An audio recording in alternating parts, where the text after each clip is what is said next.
Yo, go, yo. What's the word with it?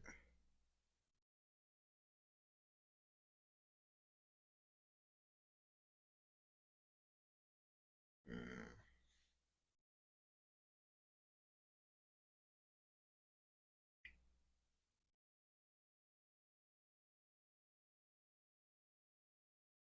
Testing, testing. 323, 323.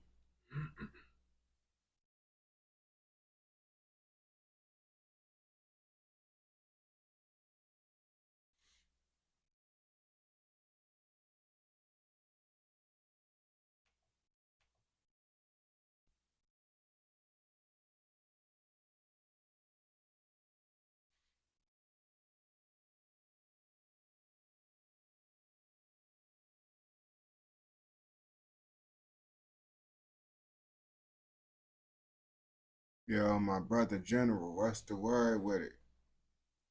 What's the word, my brother Ghost?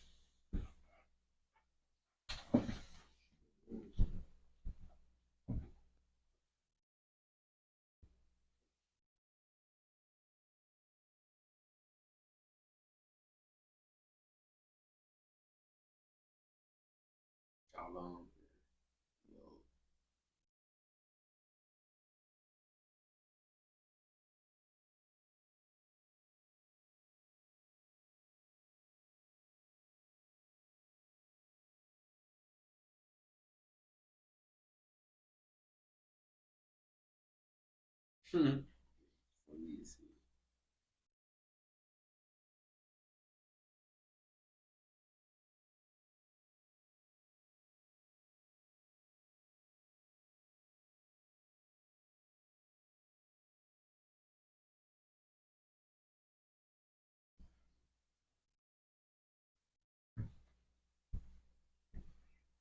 What up, Judy Beauty Rice Lord Stone? Hey, what that lighter be? You got that lighter? Yes. Still my only lighter, boy. You was finna steal it, gang. I saw you. I saw you, gang. You was finna steal it already, bro. I looked at you. Not gonna lie, I was about to go to sleep in a little hours and come back for the stream. All right, my brother in the arms on game. Let me change the chat. I don't like this chat looking like this, gang.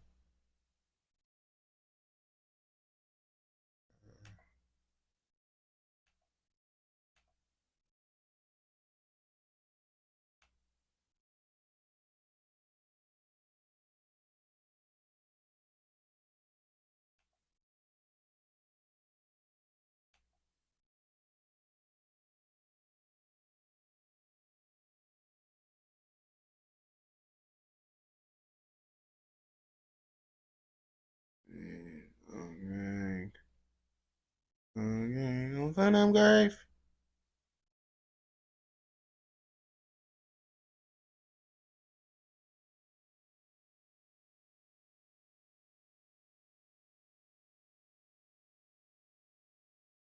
Be high out listen, Pice Codeine. Always. Which one is yours, though? Nigga, you got one right there. Damn. Which one is that? This No. That one yours. Are you sure you ain't drink this? No, I barely drunk one. I talking about why the fuck my shit was so close by you? I just said, nigga. I ain't drink none yet. You sure my shit? So why my shit was by your foot, gang? I don't know. You sure you ain't take a sip and put I'm that shit positive I ain't drink none though. But yeah, I don't know why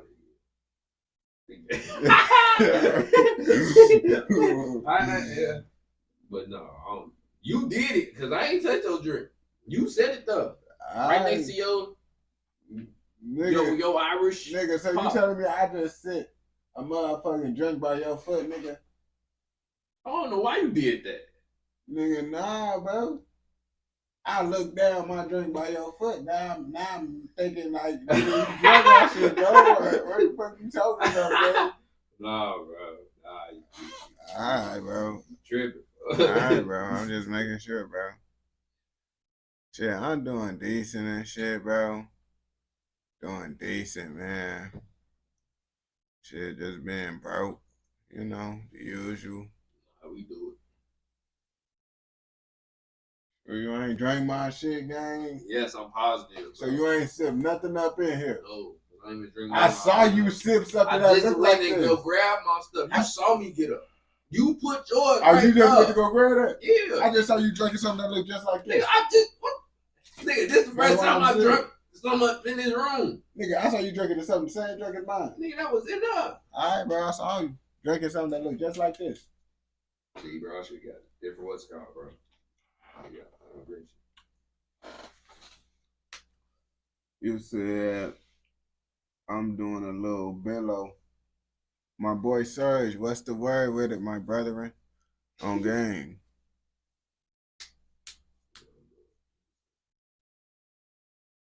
Man, like, it just be crazy, gang.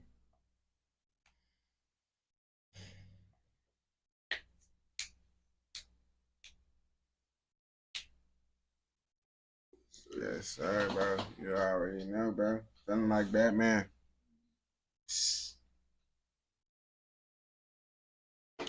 Spider-Man, oh. Thought you said you like to be the diddler.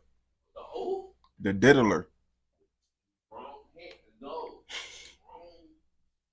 Wrong movie. Wrong lot of stuff, bro. Alright, bro. I'm just making sure, bro. I don't think he in DC or Marvel, bro.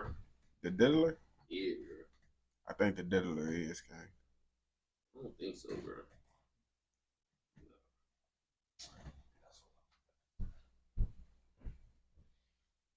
Try to convince someone to go to the video. They ain't go. I'm trying to have some females pull up. They don't want to pull up. So I think we both inside a predicament. Like, you know, shit just get like that sometimes, brother. Sometimes it get like that and shit. You know how I be. Shit. The Diddy jokes will never get old, boy. The diddler will always live on game. They say you gotta kill him with a dildo through the heart. Man, the diddler will always live on. You gonna make you one of his minions, so. Huh? You gonna make you one of his minions. No, I ain't gonna be no. I'm not gonna be no Diddy minion. Nah, bro. Got something like he live on, bro. That's like that coke talk, bro. He gonna recruit you. What? Just saying, Diddy must live on. Yeah. Say secret password, bro. That's how you get Diddy, bro. Streaming University was a complete clown show. Damn, why you saying that, bro?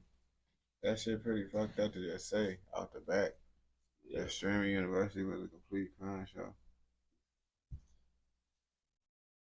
Okay.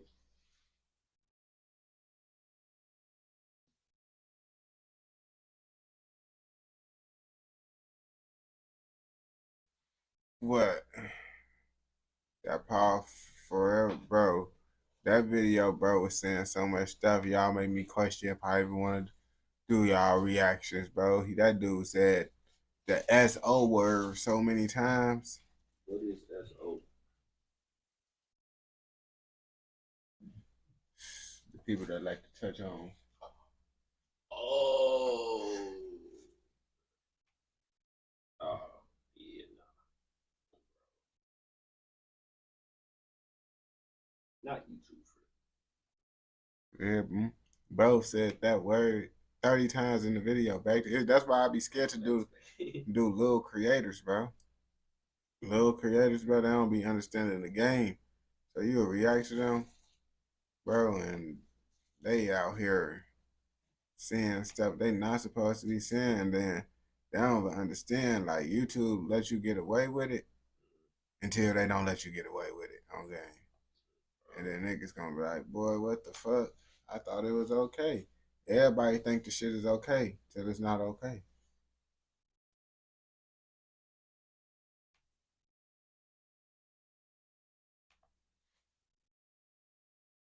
Yeah.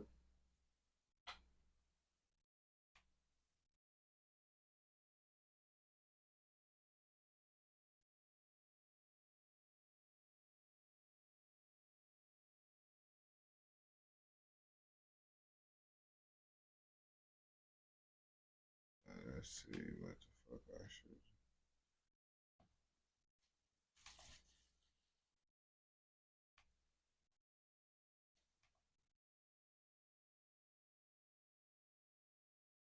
You sure YouTube bugging or is you bugging? Okay.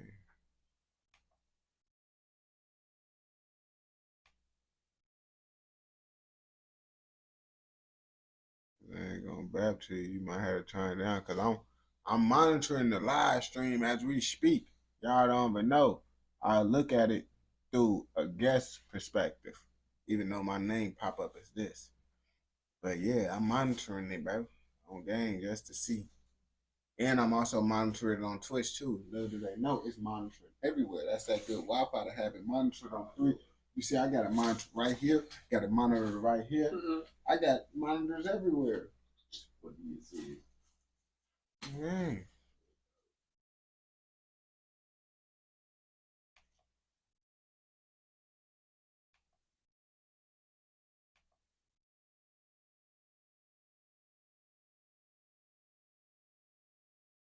Shit. What? Someone wanted to. Let me see what I say because I remember someone said. But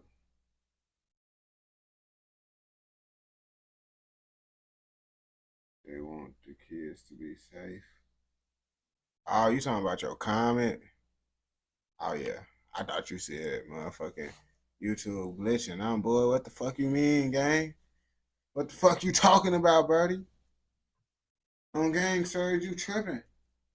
I'm then they gonna show you Brixton, gang, because someone in the chat earlier said something about Brixton and Birmingham. Is Brixton and Birmingham the same thing, bro? Or those two different spots, my UK brethren?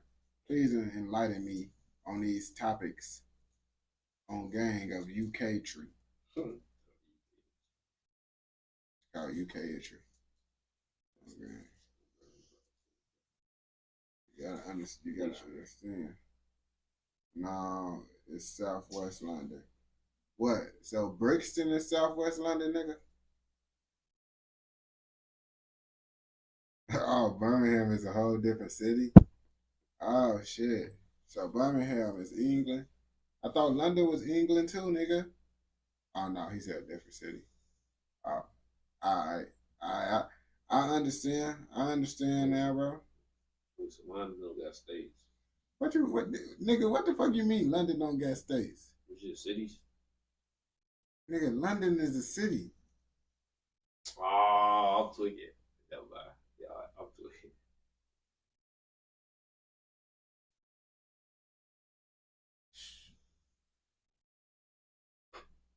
You don't want to know what I thought, bro. You know.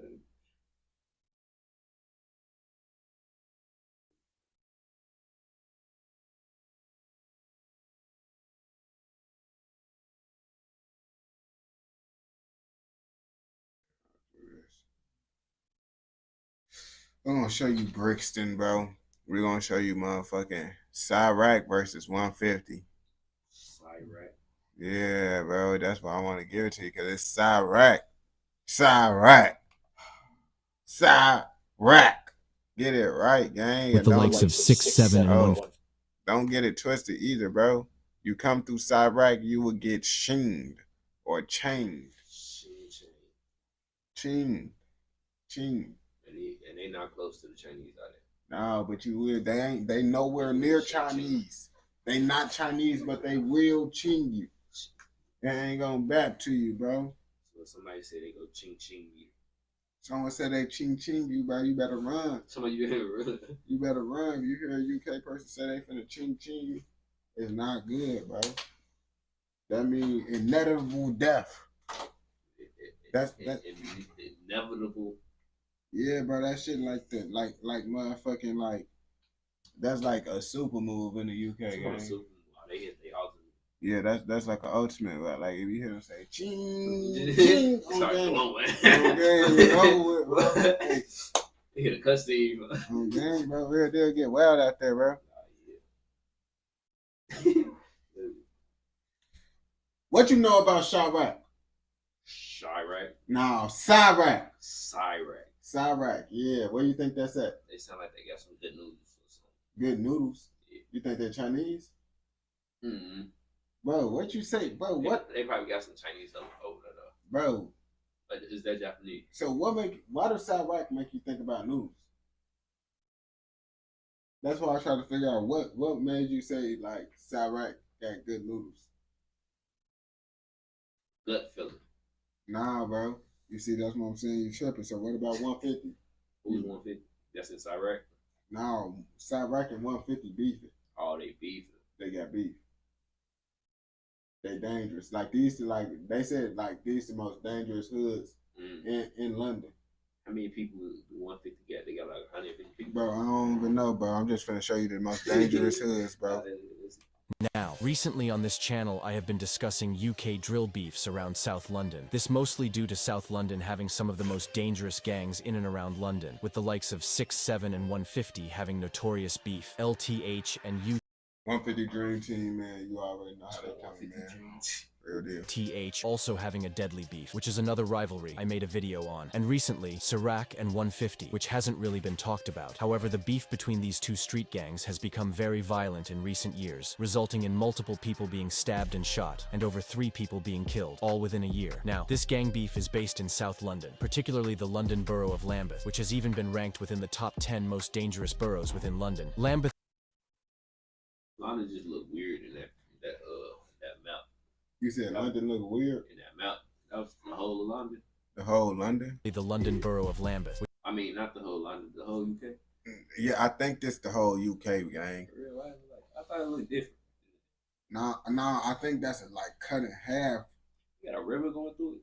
Nah, bro, I think that's a different UK map game because UK, bro, they like straight up. Yeah, they that's like what vertical, I'm saying. bro. Like this, I don't know. This is like Africa. That do look like Africa, gang.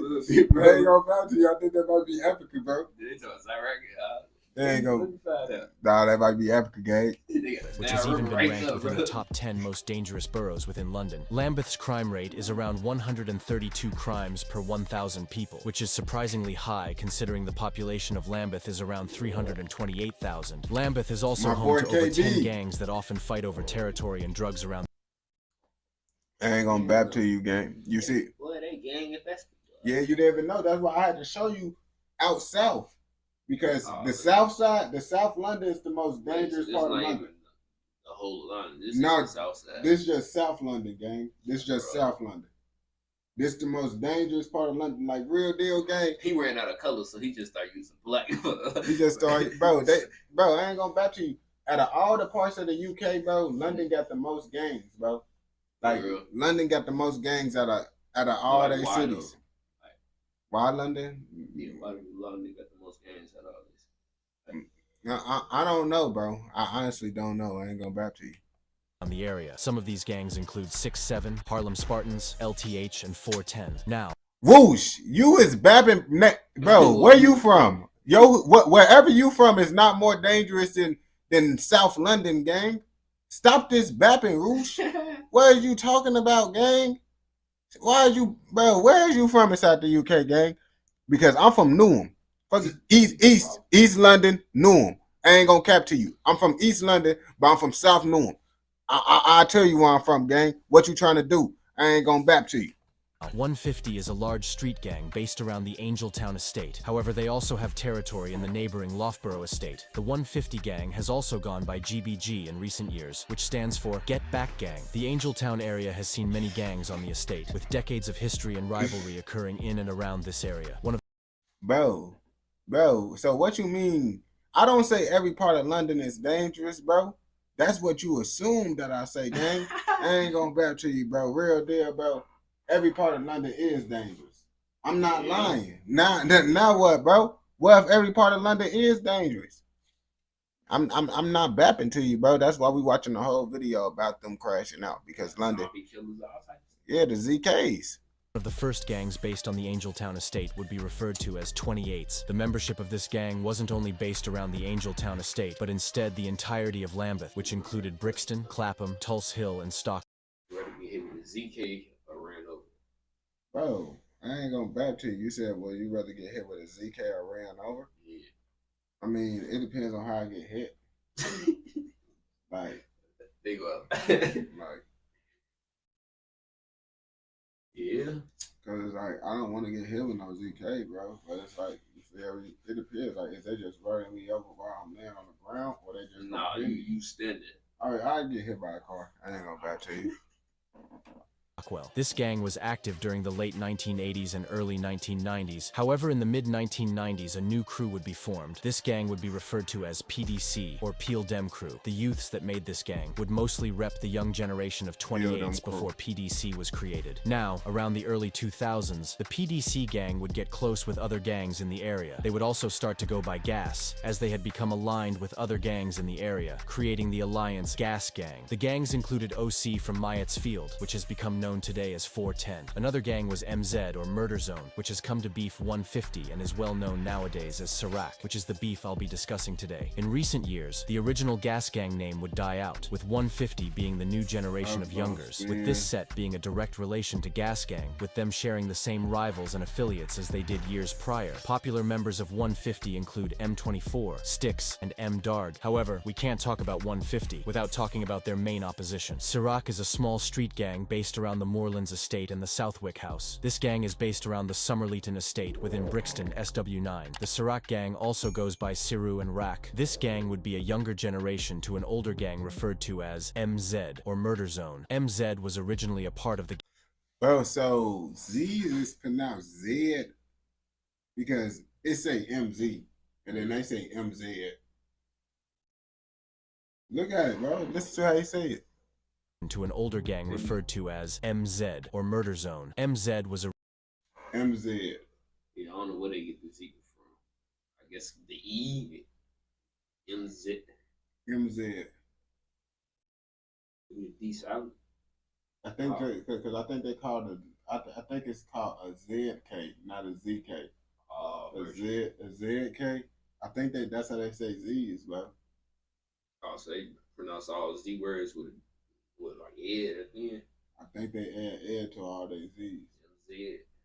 Yeah, so yeah, I think. Hey, chat. So do y'all just add to everything with a Z? Y'all add ed after it, like Z everything, or just certain things? Like, how do y'all decide what's gonna get the ed and what's just gonna be a regular Z? Like, what? How do you get to decide that? You feel me, bro? Because y'all he keep on saying, bro. Birdie said it said MZ. It said MZ, and then he said MZ. No, it's MZ, and he said MZ, bro. So it's like, why is y'all saying the Z's as Z? You feel me? Y'all saying Z. How y'all say Zo? I think they say Z, Zio, Zeto. I don't know. It sounds the same in the word. What? MZ and MZ? I don't know, gang. I don't know. Originally a part of the Gas Alliance, being allied with nearby 150 in the mid-2000s. However, following the breakdown of Gas Gang, MZ would become a more tight-knit gang, and would start to go by Siru or Sirac around the early 2010s. This generation of Sirac would cut all affiliation with surrounding gangs, and only have a loose affiliation with Harlem Spartans in Kennington. Sirac has become known to hold their own beefing over 10 surrounding gangs in the Brixton area. Zebra? Zebra? Zebra, he just said, did you say zebra? What do you mean by that? What is a zebra? I think a zebra is a zebra. Zebra. A zebra is a zebra? Who would call it zebra? Zebra. Z, like zebra. You said a zebra. That's pretty crazy. I don't think no one say zebra, even though it kind of do sound like zebra. Real deal. If you listen, it's zebra. Zebra. Well, that's how they said it. No, I don't know. He just asked us, do we say zebra? No. Ciroc have beef with 150, 6-7, and LTH. Notable members of Ciroc include SR, Trap SG, and Doubleback. However, you may be asking why both 150 and Ciroc... No, we don't pronounce Z. C is Z. Z. Z. Like zoo, zebra. Z. You feel me? Not C. Z. Yo, what's the word with it?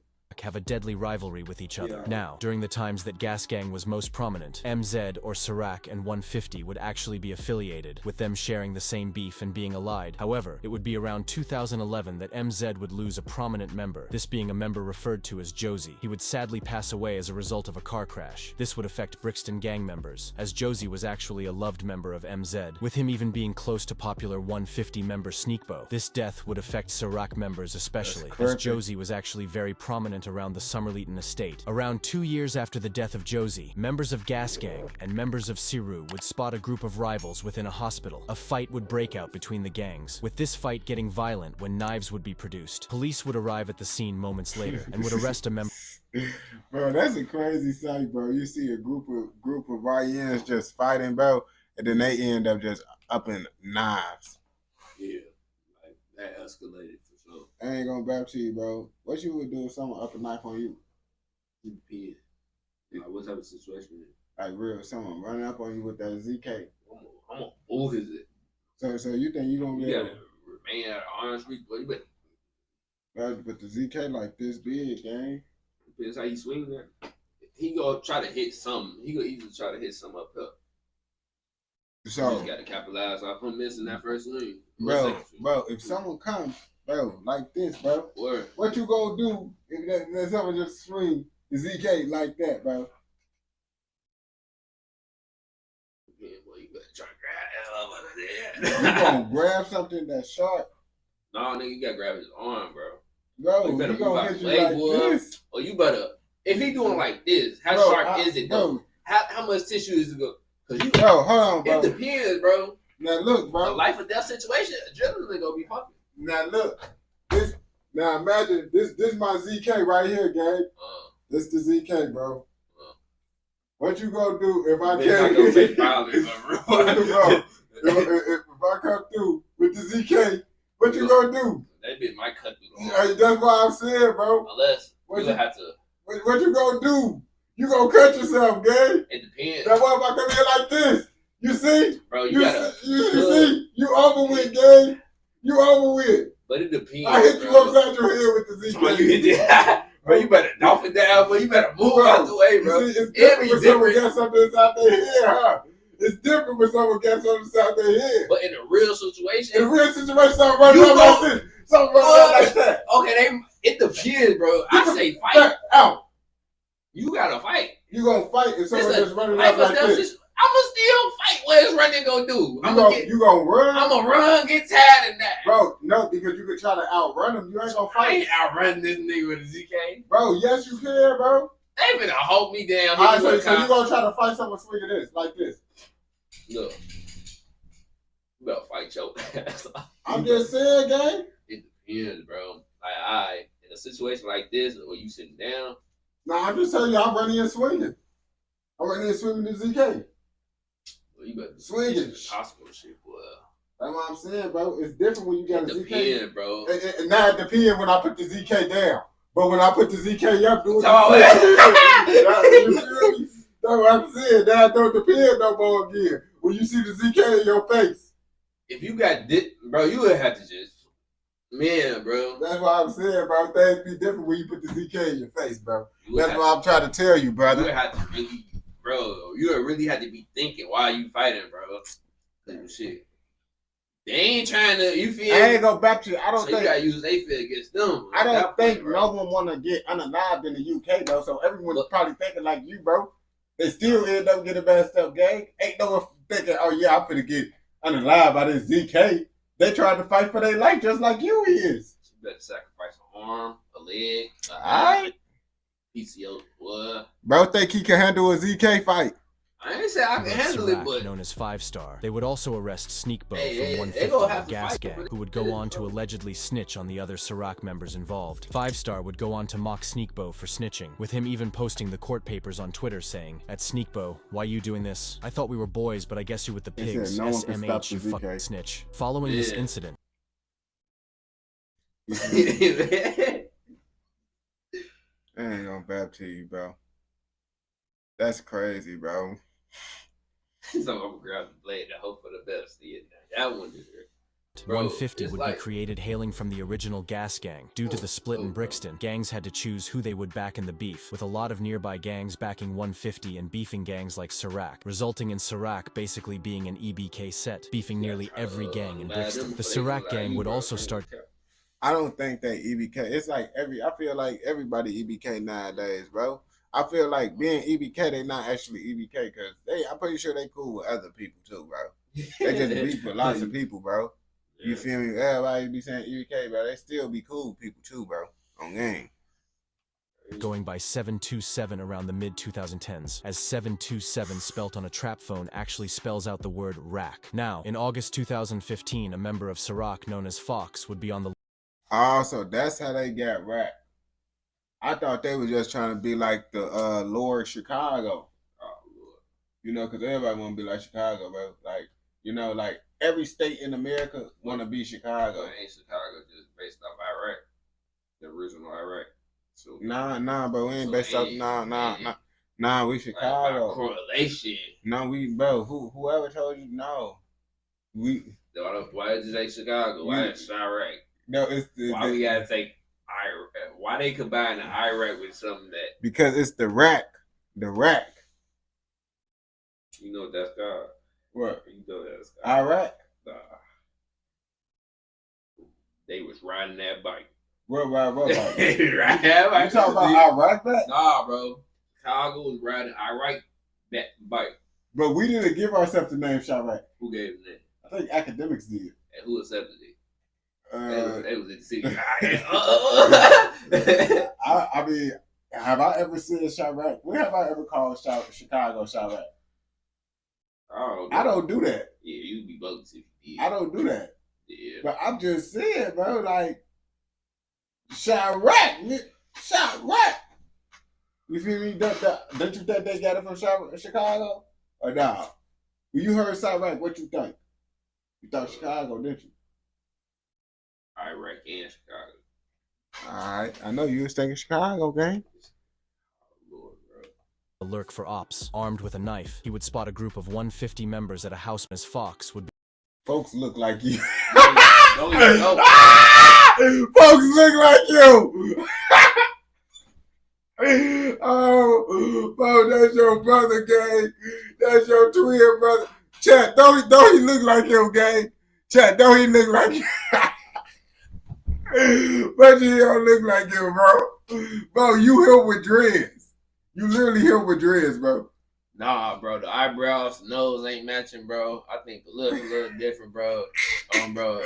You here with dreads, bro. Nah, bro. Yeah, bro, you just gotta accept it, gang. Tomorrow just accept it. Nah, bro. Listen. Nah, bro. And his ear is bigger than mine. You said, That's how small it is. they said, bro, he just black. Yeah, bro. See, y'all look alike. He would spot a group of 150 members at a house party within Brixton. One of these members was known as Jay Munna. He would rep the CMG gang in Loughborough. The CMG gang is actually...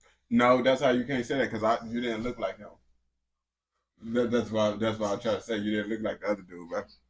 a subset under the 150 gang, with it often being said to be the exact same gang. Bro. Anyways, a fight would ensue between the members. Fox would pull up in a car and would run Jay Munna over, crushing his skull. Sadly, Jay Munna would be pronounced dead on the scene.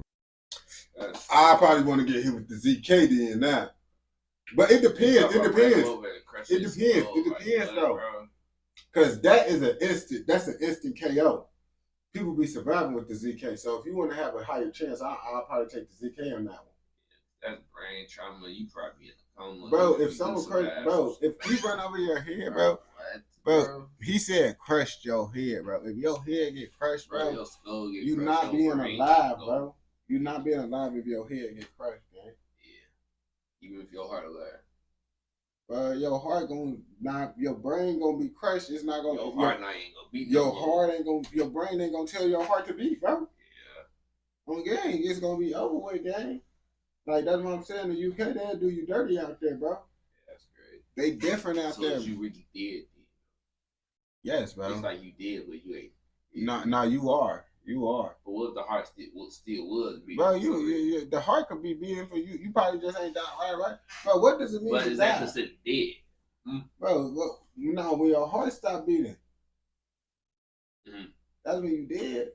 What if you still alive in your mind and your heart stopped beating? I mean, you gotta ask the person that passed away if they was alive when they died. How you gonna ask? That's the whole point. You ain't gonna be able to ask them, bro. I ain't gonna rap to you. Make that podcast happen. You said, I remember that, folks. You see, you remember when it happened, bro. That's what happened? I think dude get around. Oh, that's crazy. I forgot. With police discovering him moments later. Following this, a murder investigation would be launched. Fox would quickly be arrested and would originally be charged with murder. However, this charge would be dropped and he would be charged with manslaughter. He would later be found guilty and sentenced for the murder. Rest in peace, Jay Munna. Following the death of Jay Munna, it would be around 2016 and 17 that the Gang 150 would become very prominent within the UK drill scene, with them having a deadly rivalry with nearby Harlem Spartans and 6-7. Around this time, shootings and stabbings would be very common between the gangs, with a member of Sirac named SR even being arrested after he recorded and posted himself dancing with a shotgun on social media. He would be arrested following this and would be sentenced to 4.5. He don't look like you. He kind of look like I Show Speed or something. Oh, I ain't gonna back to you, bro. It looked like folks was dancing with shotguns. Folks look exactly what they accused him of. He most definitely looked like he was doing that. I ain't gonna back to you. Like you know what he is. Okay. Years for being in possession of a sawn-off shotgun. Whilst many incidents happened between 150 and Sirac in the early days, a lot of them are unknown. However, what is known is that on the 8th of July 2016, SR or Stabber would actually be shot in the head by alleged 150 members. He would be rushed to hospital following the shooting, and despite his wounds, Stabber would make a recovery in hospital. That's crazy. Stabber got shot. And that's why you shouldn't bring a knife to a gunfight. I ain't gonna bap to you, bro. I don't think he even had a knife, though. His name is just Stabber. You feel me? But that's an example right there, bro. Now, bro, I ain't gonna bap to you. Now he gotta change it. Brody that shot him gotta change his name to Gunner. Think about it. That'd be a good way. You be like, bro, I shot Stabber. Now I guess I gotta be a shooter or something. Like, you feel me? Bro. Think about it, bro. He could change his name to Shooter now. Cause you feel me? Yes, but no. This is crazy. On game, he gonna be like, why would I want to be a stabber when I'm a shooter? On game, bro. He could put that in the studio. Hospital. Around July 2018, a member of Harlem Spartans, known as Lats, would attempt to ride onto opposition territory with a Moscow 17 member. However, the ride would turn left when Lats would attempt to shoot at 150 members, and the gun would jam. The 150 member would then jump at him, stabbing Lats multiple times, with Lats being... No, that's crazy. I told you what happened in the UK. So his gun jammed, and then the other one just... Gun jam. Dolphin dabbed at him. The ops got to chinging them. I ain't going back to you, bro. So he ran up on them. His gun jammed. Yeah. I think he tried to blow at them, and then they ran up on him. That's crazy, bro. Yeah. They was on a moped, bro. Somebody on a moped, bro. He ain't testify this? Bro, where he gonna testify you at, bro?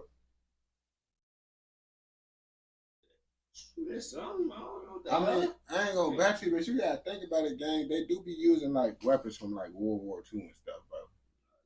Like that stuff. They is on the island. They can't even get stuff imported. I ain't gonna back to you. I don't even think some of that stuff was meant to shoot in 2025. Or what year was it? Whatever gun they had. Lubricants for them. But they don't be oiling they stuff. But you gotta think about it, gang. Most American gangsters, bro, don't maintain their gun. So do you really think that they maintaining their guns? If Americans that could get gun stuff easily ain't maintaining their stuff? No. They ain't maintaining that stuff. I ain't gonna back to you, bro.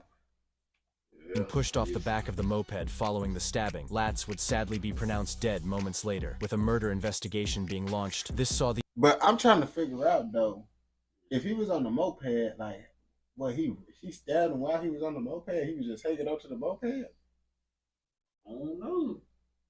If he did, that's crazy. He Hold on. probably trying to attempt to ride onto opposition territory with a Moscow 17 member. However, the ride would turn left when Latz would attempt to shoot at 150 members, and the gun would jam. The 150 member would then jump at him, stabbing Latz multiple times, with Latz...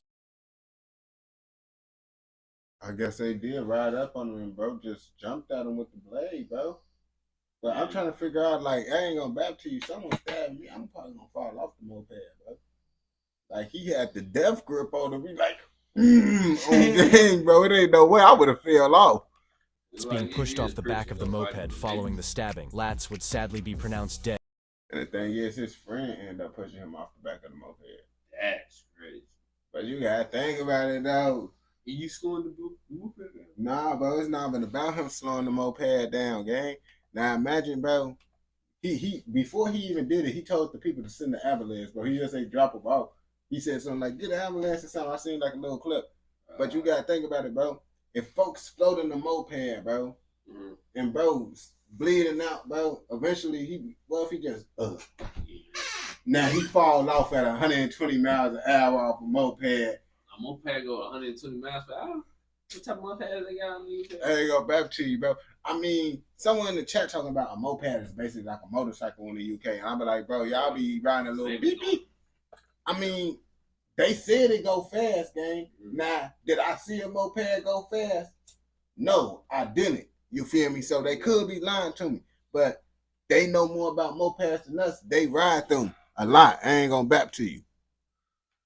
Moments later, with a murder investigation being launched. This saw the arrest of a 150 member who would later be released due to him acting in self-defense, as Latz tried shooting first. Following the death of Latz, members of Sirach and Harlem Spartans would be mourning his loss, especially with a member of Sirach known as R1 even being cousins with Latz. This meaning that the death of Latz would affect him in a big way. R1 would seek retaliation following the death of his cousin, and would often ride out looking for opposition. And on the 21st of February 2019, an alleged affiliate of 150 known as Thumps would sadly fall victim to the streets. R1 would find himself behind bars facing life in prison. On the 21st of February 2019, members of Sirach would be armed and looking for ops. This included a member of Sirach known as R1. R1 would notice Thumps, who was a 150 or Cassava member. Thumps was standing near Lipton Youth Center within Brixton. Thumps would see R1. He would then begin to run into the main room of the Lipton Youth Center in an attempt to escape R1. However, whilst Thumps was running, he would trip and fall to the ground. Thumps would manage to get up and would run a few more feet before falling to the ground once again. R1.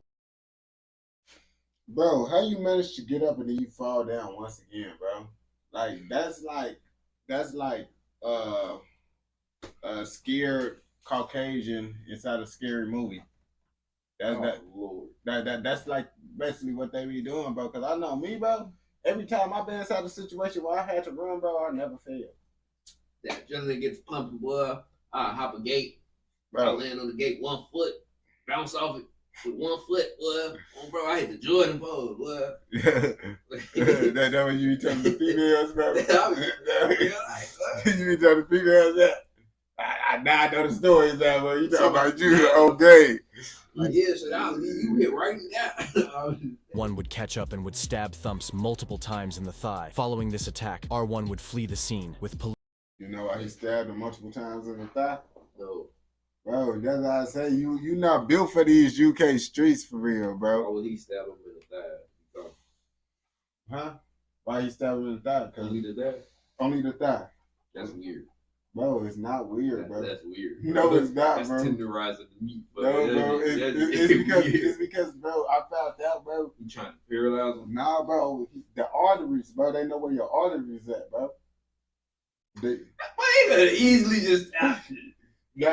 Nah, bro. You gotta understand. No, bro. Because they survived that, bro. The ankles? They don't. Why that, bro? Bro, the arteries, gang. The main arteries. You gotta think about it, bro. Basically, bro, the UK know the pressure points and all that, bro. The human, whatever. They know the human anatomy. Yeah, anatomy. On gang, they know the anatomy, and that's how they gang bang more efficient. That's crazy. So they go to school to gang bang. No, they don't go to school to gang bang. They pass it down from generations. Good doctors. I mean, they gotta have good doctors because people getting chopped up and stuff, bro. You gotta think about it, gang. If they dealing with people coming in with their intestines out, they can't just have any type of doctor there, bro. They gotta have good doctors ready. They ain't going back to you.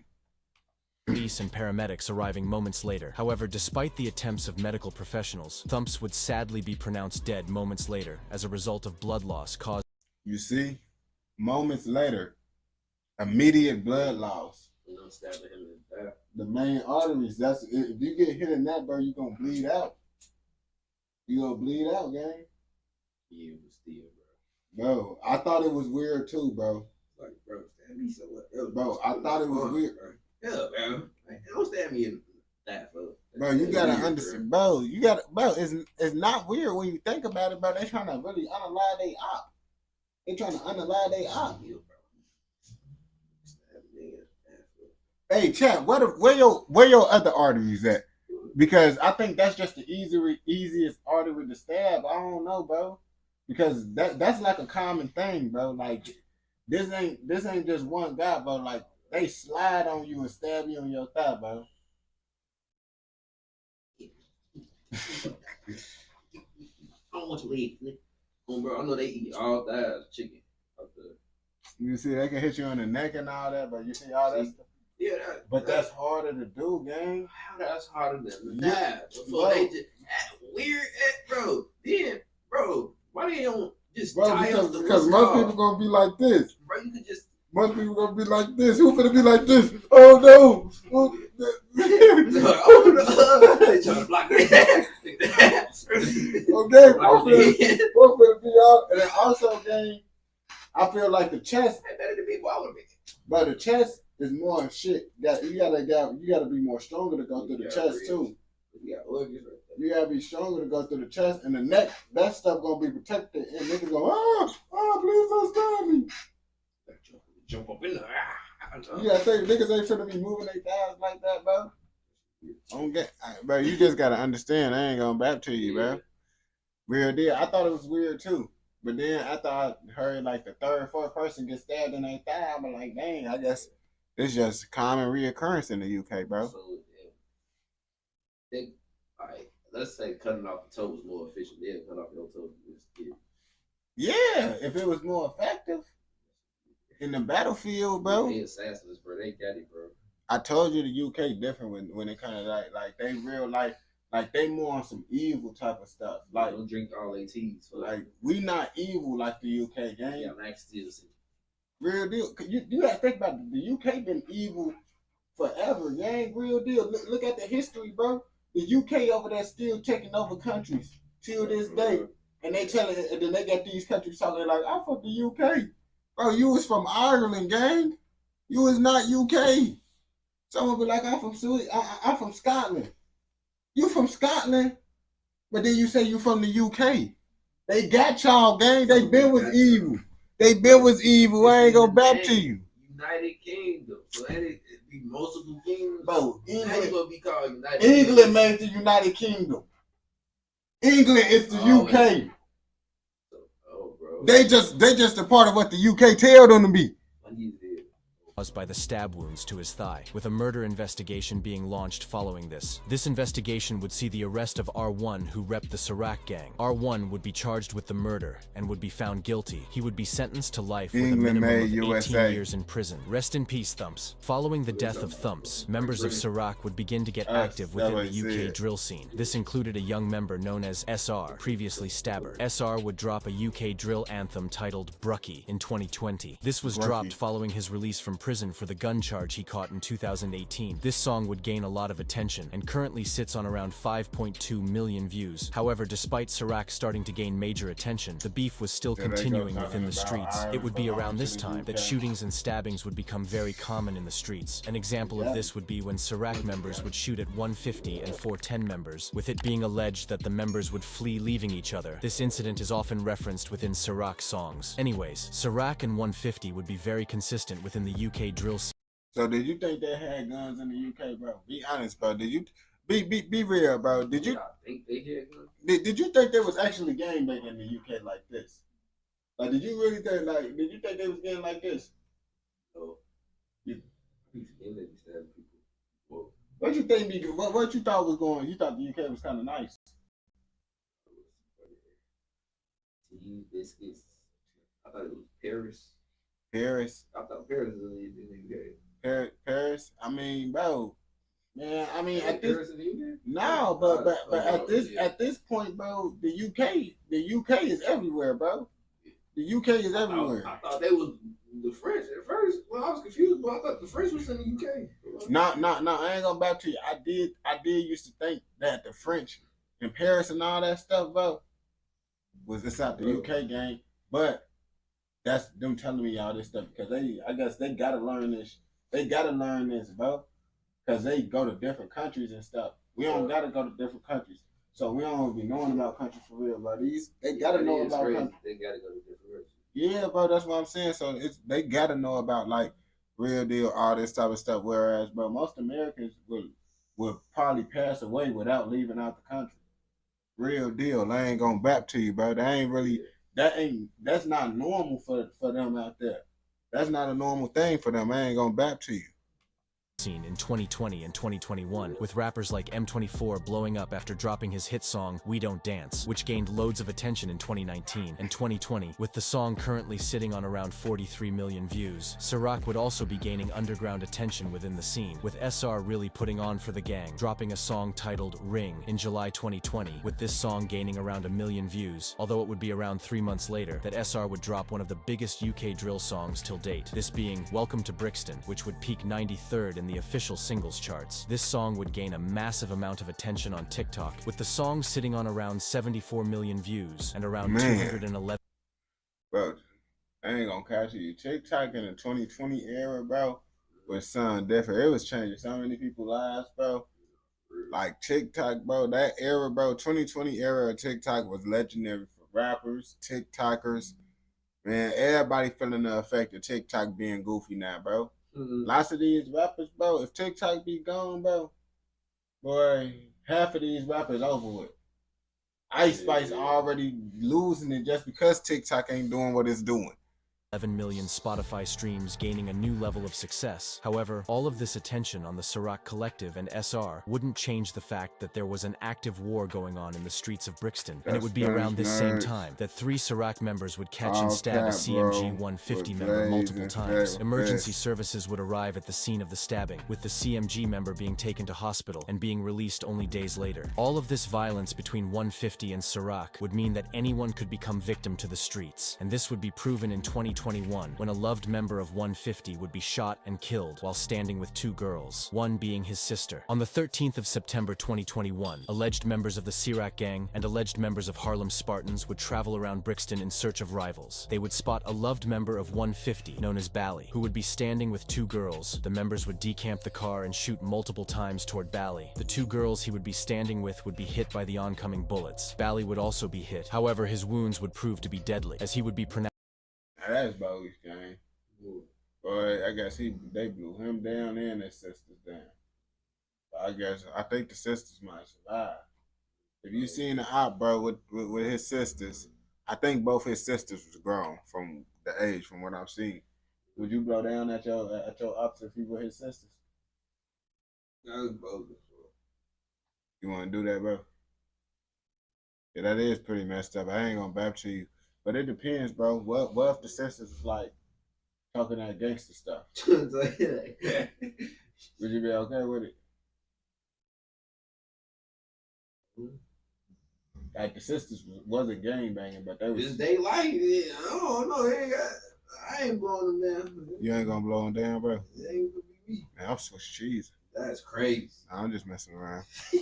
Announced dead moments later. Police and emergency services would be called to the scene. The two girls would also be taken to hospital and would be released days later after they were treated for the wounds. One of these girls would be Bally's sister. Luckily, both girls would survive. However, the shooting of Bally's sister is often rapped about by Ciroc members. An example of this would be when a Ciroc member known as Trap SG would rap on a song titled Freestyle, rapping, "We got the brother and the sister, like Ferb and Candace. You men would have thought we planned this." Following the shooting of Bally, I got the brother and the sister, like Ferb and Candace.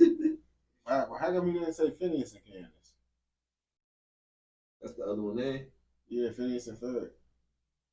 It was easier, Ferb and Candace. Phineas and Candace. No, you see, yes, said Phineas and Candace. Bro, that's a longer syllable and Phineas. Rapping and Chat, do y'all on think the beat, bro? Honestly, I think he should have said Phineas and Candace though. I mean, like, it's still the same thing. And people don't even remember Phineas. They remember Ferb. No, people remember Phineas. Bro, you remember Ferb. No, bro, which one you think is Ferb? The silent thing. You know who Ferb is. Yeah, but no, bro, Chad, who y'all know more? Y'all know Ferb more or Phineas more? I honestly feel like people know Phineas more, bro. You know Phineas because his head. Phineas talk the most. He do talk. Like what is like? Come on, bro. Ferb more iconic, bro. Ferb is more iconic. That's crazy. I ain't gonna bap to you.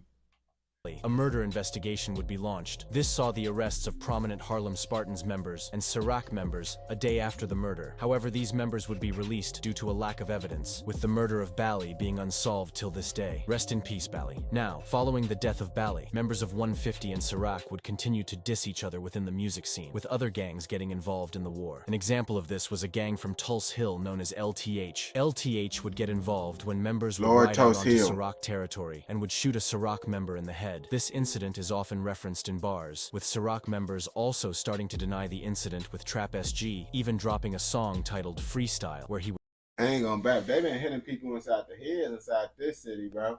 Bro, what you mean? You hear all these headshots they getting? Yeah. I ain't gonna bap to you. Someone said the chat said I was bapping when I said South London. Bro, South London is the worst part of London, bro. And yes, I do be saying every part of London is the worst part of London. But real deal, bro, South London is the worst part of London, bro. I'm not even bapping this time, bro. Real deal, bro. If you don't agree with me, bro, then you just not in the UK. You not in London like me. Like I said, I'm from East London, South Newham. You know that's the trenches, gang. So you know I know what I'm talking about. Would rap. They didn't headshot Snow. We done do road way worse when we pulled up in Leighton. Other incidents would take place around 2021 and 2022, with a member of 6'7" even being robbed and beaten up by Harlem Spartan and Ciroc members, which is crazy as some Harlem Spartan members are still cool with some 6'7" members. Anyways, the beef between Ciroc and 150 would continue with members. Dang, I'm back to you. If your hood beefing with each other, bro, would you still be cool with the people from the other hood if y'all was cool with them before y'all start beefing? Or you cutting them off? They go back to you. That's what I'm saying. I wouldn't do that. I feel like, bro, if you're a part of that gang, bro, you can't be cool with them if you beefing with their hood, bro. And I feel like, but it'd be like certain situations, like, bro, that's the way you get deep fried, like you see it. Yeah.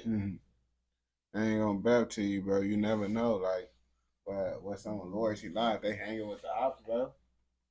Well, people that like certain situations, bro. But it just be rough. Very, very, very, very, very, very rough. I ain't gonna bap to you. Members often clashing in Brixton. However, it wouldn't be until 2023 when the beef would explode once again, with 3 people losing their life in a 1-month time period, with these incidents turning South London into a war zone. The first incident would take place on the 4th of September 2023. On the 4th of September 2023, a member of 150 known as Skengroy would be walking down Morrison Road within Angel.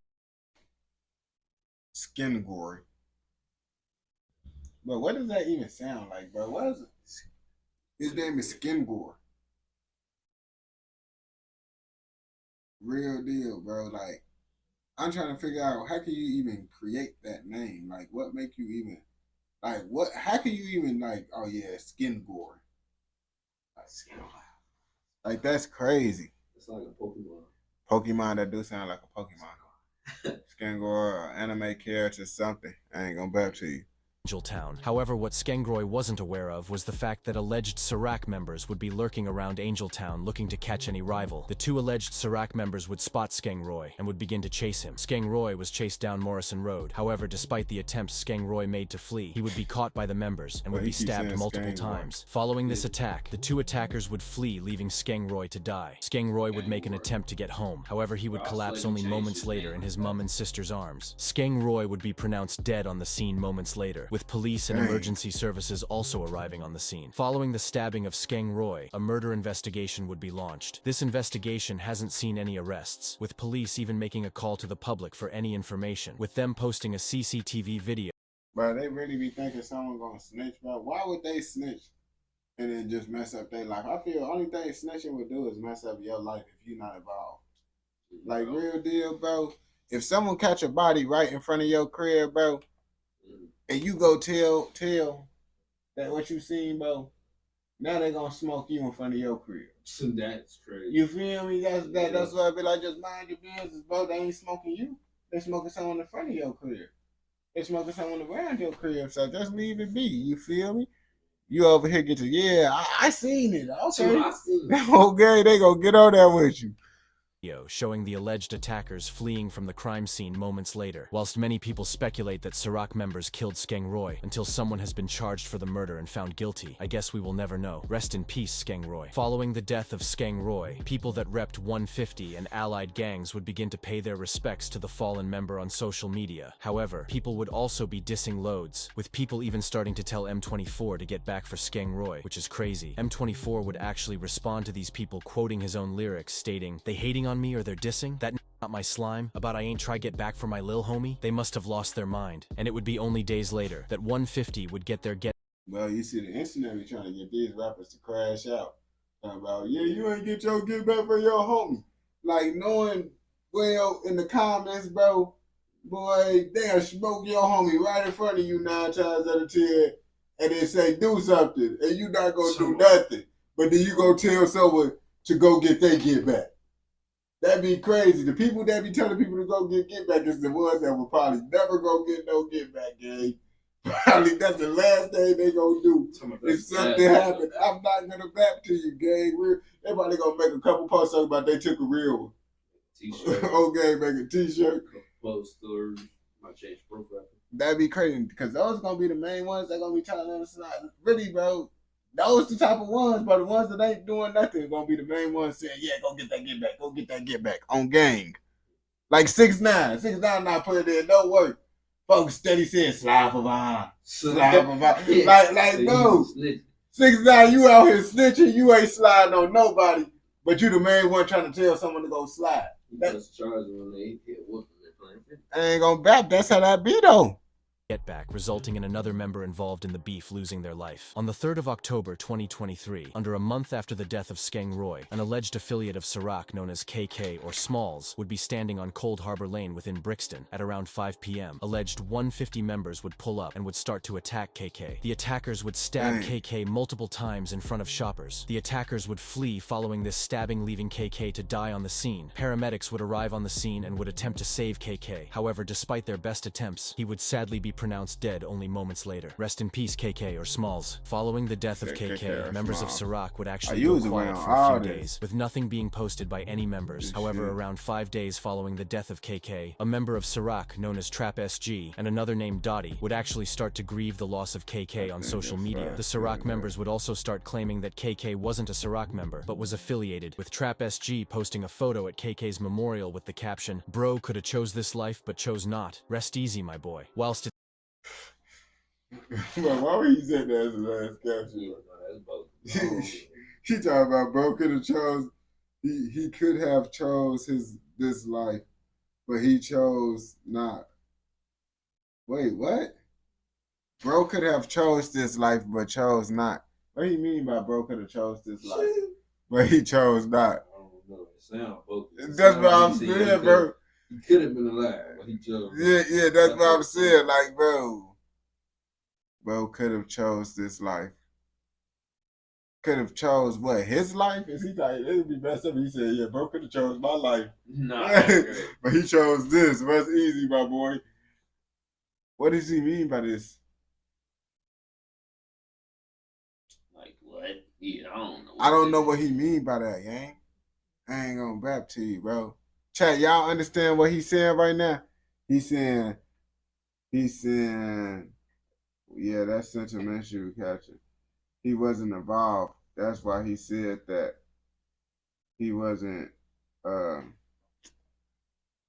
I don't know, bro.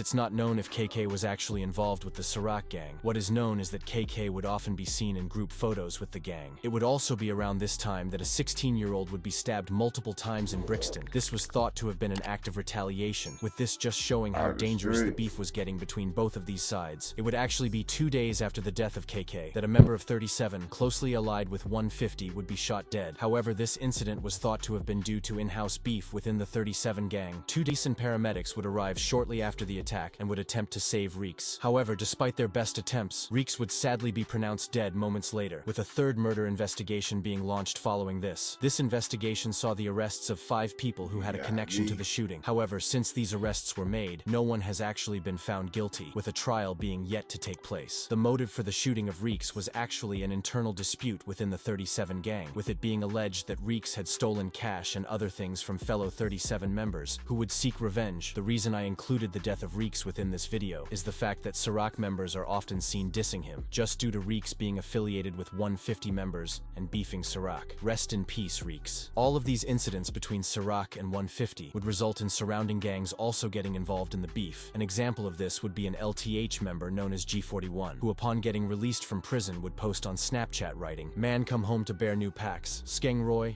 Smalls and Reeks. For f***'s sakes we smoking on the hill." This just Get out of jail, get straight to tweaking. And this is why people end right back up in jail, bro. Talk about men come homes to brand new bags. Oh man, he said he Snapchat too. On Snap, he said he's smoking on the whole hill. The whole hood at this point, gang. That's crazy, bro. I ain't gonna bap to you, bro. Coming home to new packs.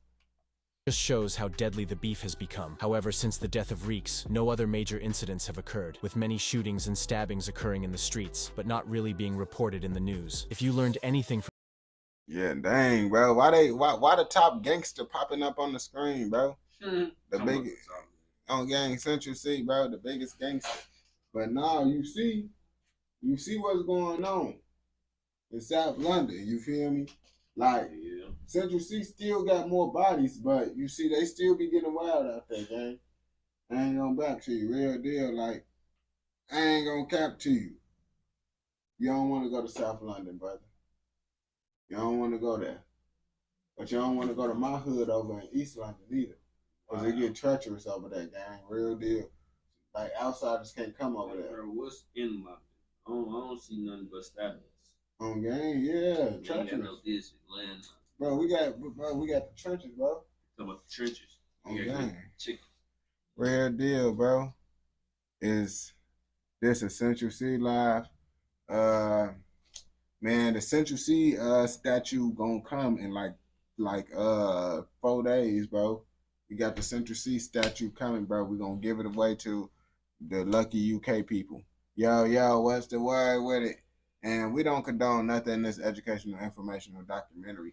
But if you watch this all the way through, I know you messing with another educational, informational documentary.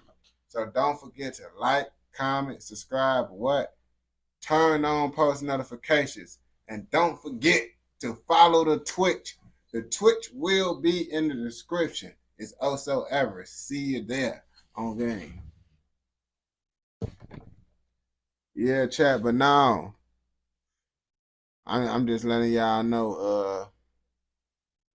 I got y'all with the giveaway on the Central C statue. The Central C statue giving away. The Central C statue for the UK. For the UK. I don't think they want. Bro, no, they want it, gang. That's what they said, bro. They said it, bro. Like, okay.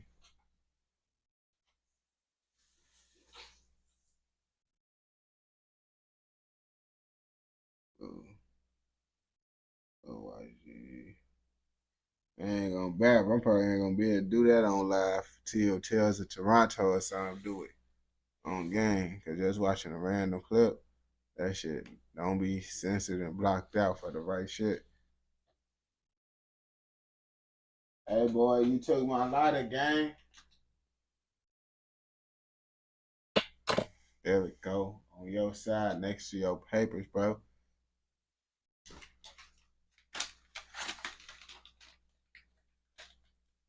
Good night, my brethren. Good night, my brethren. On game.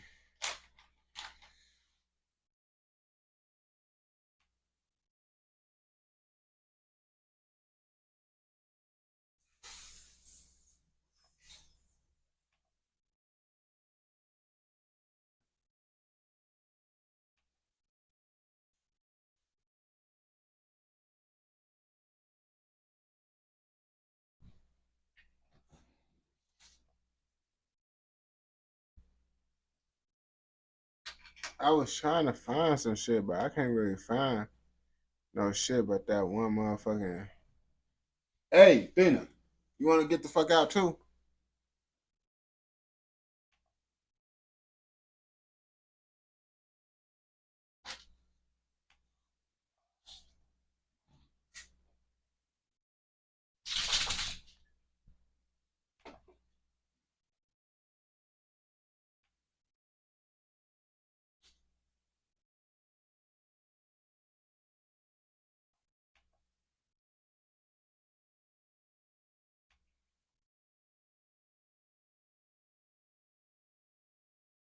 It depends on who made it, cause y'all be sending like documentaries that I can't do on YouTube. So I be telling people to go over to the Twitch.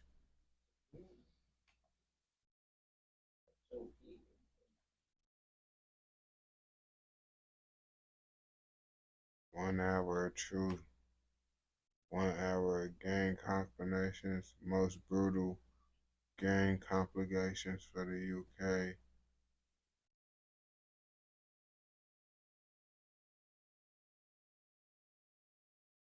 Yeah, I'll click on this. The moment Greater Manchester Police raid a lockup as they execute an Okay. Gonna do like a little 20 minutes of this, bro. This at one. It's motherfucking UK crimes. You said this UK crime. Shit, we ain't gonna do all of it, but it's an hour of UK gang crime. Shit, so you can see the crime. Hey, gang. Hey, y'all. Hey, get the fuck up. Hey, come on, get out. Get out. Come on, get out. Hey, get the fuck. Hey, you too, Fat. Get the fuck out. Come on. Skedaddle. Fat, out. You about to pay the landlord, bro. Get the fuck out, gang.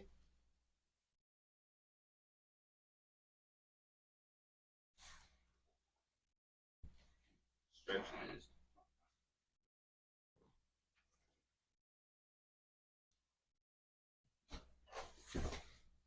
All right, my brother. Yeah, they just being hitters. Hey, Fat, bro. I just told you, get the fuck out, gang. Hey, go. I got a bed out there for y'all. Go lay down on y'all bed, bro.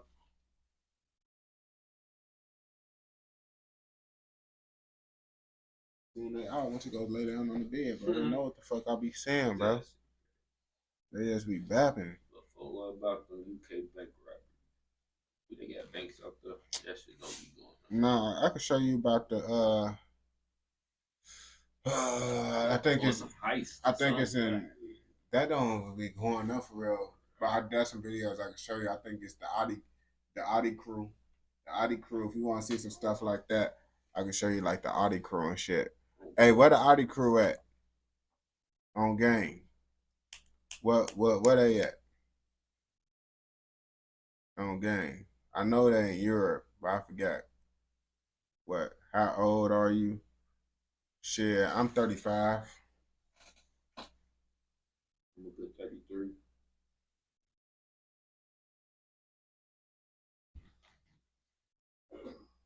I was born.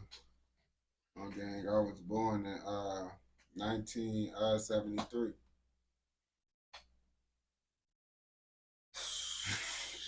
bro, what you laughing for, gang?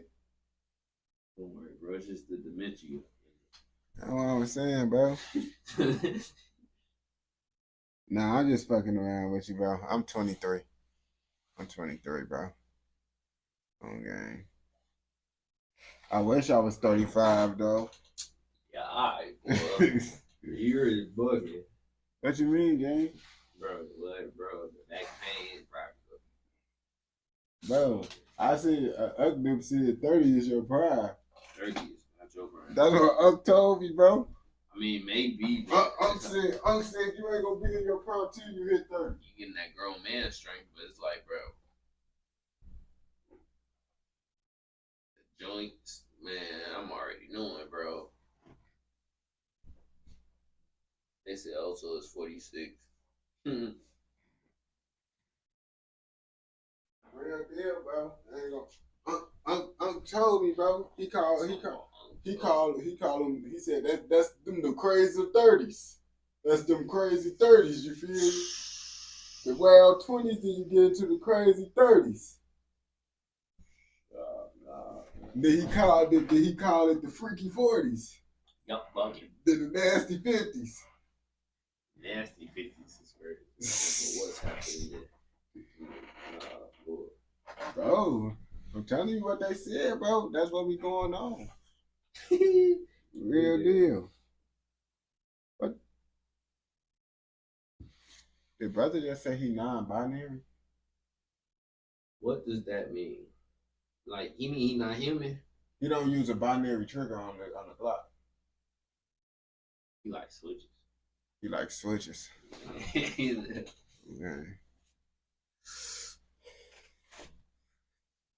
The UK is soft according to Americans. So today I'm finna show American what's going on in the UK, like the most diabolical crimes. Like some of y'all people in the UK probably don't even know about these crimes. I'm real life finna put y'all on to something new, you feel me? So now y'all know what we finna watch. What do you think about the UK, bro? Let them know what you think about the UK before I show you this video of them committing UK crimes. You see you ain't built you ain't built for the streamer, like, bro. If Constantine would have tried to have your streaming university and you can't say what, man. I was trying not to curse. I got words I can say. You got words you gotta say. So you don't say what you gotta say. Shit hoe. Hey, you curse? What you said? You said say what you gotta say. You ain't give me tired of, bro, and then you just say that. I'm thinking you finna say some monumental stuff. I ain't gonna bap to you, real deal, but bro, they talking about gang balls getting nothing. Yeah. I ain't gonna bap to you, gang. I'm finna show you how wild they get in the UK because apparently you don't know how wild they get. They got now. This they running people over. Yes, bro, they got the ZKs and you finna see a ZK in use. Have you seen the ZK in use? No. That's what I'm saying. I'm finna show you what a ZK in use look like. The moment Greater Manchester Police raid a lockup as they execute an arrest warrant. Bro, his bro hiding behind the car? Is he under the car? In the heart of Greater Manchester, a gang of criminals were preparing for what they believed would be the perfect job. Bro, this whole group. They got 2 people that's bald. No, I think only one person bald. He looked like he bald. He bald. I don't know why Brody here. You know why he here. He's not innocent. Bro, he looked like he a lawyer. Man, just because you wear a suit don't make you no lawyer. No, bro. Okay, bro. This just looked like the short bus crew for sure, though. I ain't gonna back to you. They didn't even do no money heist, bro. Okay. I told you, bro, you finna see the real life UK crimes. This wasn't a robbery or a drug deal, it was a kidnapping. Their target? A man they believed was a major underworld player sitting on cash and cocaine. Disguised as plainclothes police officers, they snatched him off the street in broad daylight and vanished. Boy, you talking about this? What is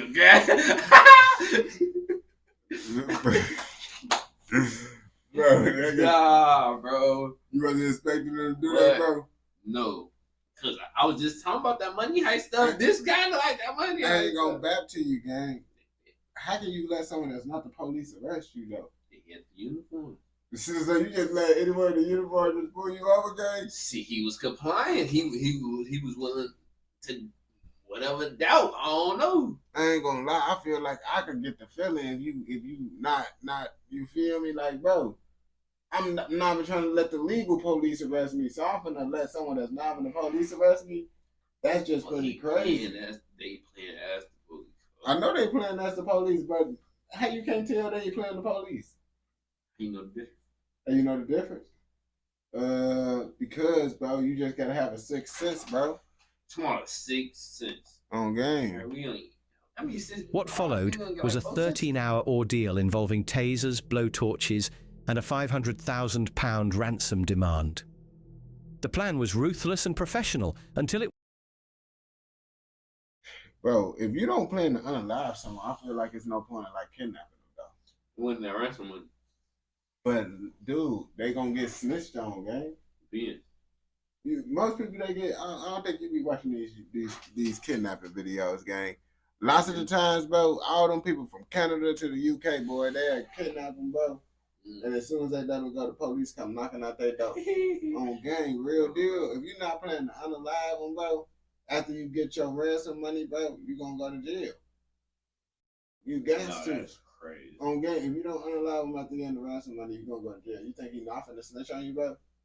You think he just finna go to the hospital and be like, I'm gonna be quiet, boy. He telling who did it, everything. Boy, they just had, bro, they use blowtorches, tasers, and nightsticks up on him. Oh, yeah. You think he not finna You tell? talking about nice sticks, tasers. That's what I'm saying, bro. They, come on now. It wasn't. One mistake, one call to the real police, and the entire operation began to unravel. 8 men, 1 victim, and a trail of brutality that led straight back to betrayal, greed, and the illusion of power. They thought they'd found the perfect mark. Instead, they exposed themselves. He wasn't just someone in the wrong place at the wrong time. The man at the center of this kidnap plot was, by all accounts, a known face in certain circles. Someone who lived on the edges of legality, skirting between business, reputation, and rumor.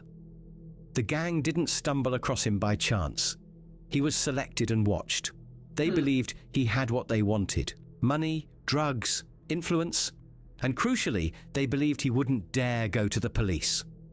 That assumption was based on more than just... Someone walk up to your car like that, bro. What you doing? What you doing, gang?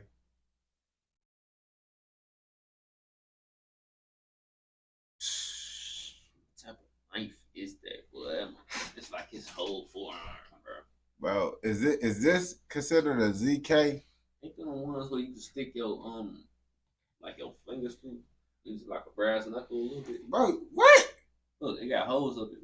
Did bro just say he could stick his fingers through it and use it as brass? Bro, No, you could use stick. no, you gonna cut your no. No, that's gonna hurt your fingers, bro. You probably gonna break your finger, bro. Yeah, your fingers might get stuck up in that depending on. Bro, that's not meant for that, bro. Bro, it ain't sharp up in there. Bro, your fingers will get stuck and break while you trying to do some stuff, bro. So, bro, you gonna do it, boy? Someone gonna, you gonna try to put it on game, bro. You what? That's not even meant for your fingers to go up in there, though. Yeah. I ain't gonna bap to you, bro. That'd be right, though. Man, they said that's a hunting knife. That's a Rambo. So that's not a ZK, bro. So, check. Can you stick your fingers in there? No, you can't stick your fingers through that, bro. They're gonna tell you. Gossip. Yeah, The victim's history painted a picture of someone with deep roots in the underworld. He'd been linked to drug operations before, had brushes with law enforcement, and was known to keep a low profile despite clearly living well. They lying. Expensive clothes. They lying, bro. What? You see, the people from the UK said you're going the same. The one person from America, Ghost, said, yeah, you can do it. He's from America, bro. He said, yeah. He said, I bet you can. See, Ghost knew. Nah, bro. All right, bro. Okay. KB said it's just metal holes to make it lighter, not for fingers. Bro, Nah, bro. You and me. But wouldn't that design be raw though? That's basically like brass knuckles, just Bro, knife formation. Knife bro, formation. Asima Sar told me he had those. Them different. Bro, that's the closest thing you're gonna get to a blade with brass knuckles. Bro. That's the closest thing. It would be the same thing. That's what I'm saying, bro. You not finna, bro. What? Come on now, brother. What are you talking about, bro? With high-end cars, unregistered phones, it all pointed to someone earning big and keeping it quiet. The kind of person who handled things in-house without outside interference. But what made him especially vulnerable was his routine. He had grown comfortable, perhaps even careless. He played weekly football matches, often with the same faces. He visited local restaurants without switching up his patterns. He returned to the same barber shop. These habits gave the gang exactly what they needed: predictability. Sean Freeman exploited that predictability. Told you. A long-time acquaintance of the victim, Freeman. You talking about why he here? He look innocent. He got a suit. What mastermind, No, bro? he not the I knew they was plotting, bro. Set him up. They set him up, bro. Oh, he not the mastermind? He got a suit. Are you lying? Okay, he got a suit. Bro, they on that heist. Bro, see, you talking about. They was a familiar and trusted face. No one would think twice about seeing the two together. He used that trust to gather information, slowly building a dossier. Vehicle registrations, addresses, names of relatives. He played the role perfectly. Friendly, loyal, just another lad in the circle. But all the while, he was feeding the gang everything they needed. Everyone. Bro, he got a suit on, bro. The suit means nothing. You gotta trust anyone who got a suit Once on. I get money, I'm gonna wear suits. Oh, I trust anyone that wear a suit, bro. On game, bro. Needed to strike. The victim may have sensed something was off. He moved like someone watching his back, never lingering too long, always alert. But when betrayal comes from inside your own circle, even the most streetwise can be caught off guard. In this case, it wasn't just the streets that betrayed him. It was someone he called a mate. Someone he called a mate. April 11th, 2019. The day everything snapped into motion. After weeks of watching, planning and laying the groundwork, the gang activated their plan. The target, unaware he'd been under close surveillance, had just left Snip's Barbers in Hale, fresh trim, relaxed, walking straight into a trap. Waiting for him were Daniel Lowe, Ben Ukaegbu and John Bishop. They didn't need uniforms. The plainclothes look gave them just enough credibility. Confident, composed, and That's the thing. He walked up with handcuffs. First of all, he said he in a security street worker. High top. That's what the police. Yeah, he should just got little. Bro, I told you, bro. I would have.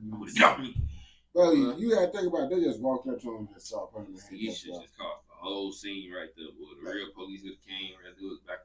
See. Bro, I ain't gonna bap to you, bro. The real police, they only got nightsticks and shit.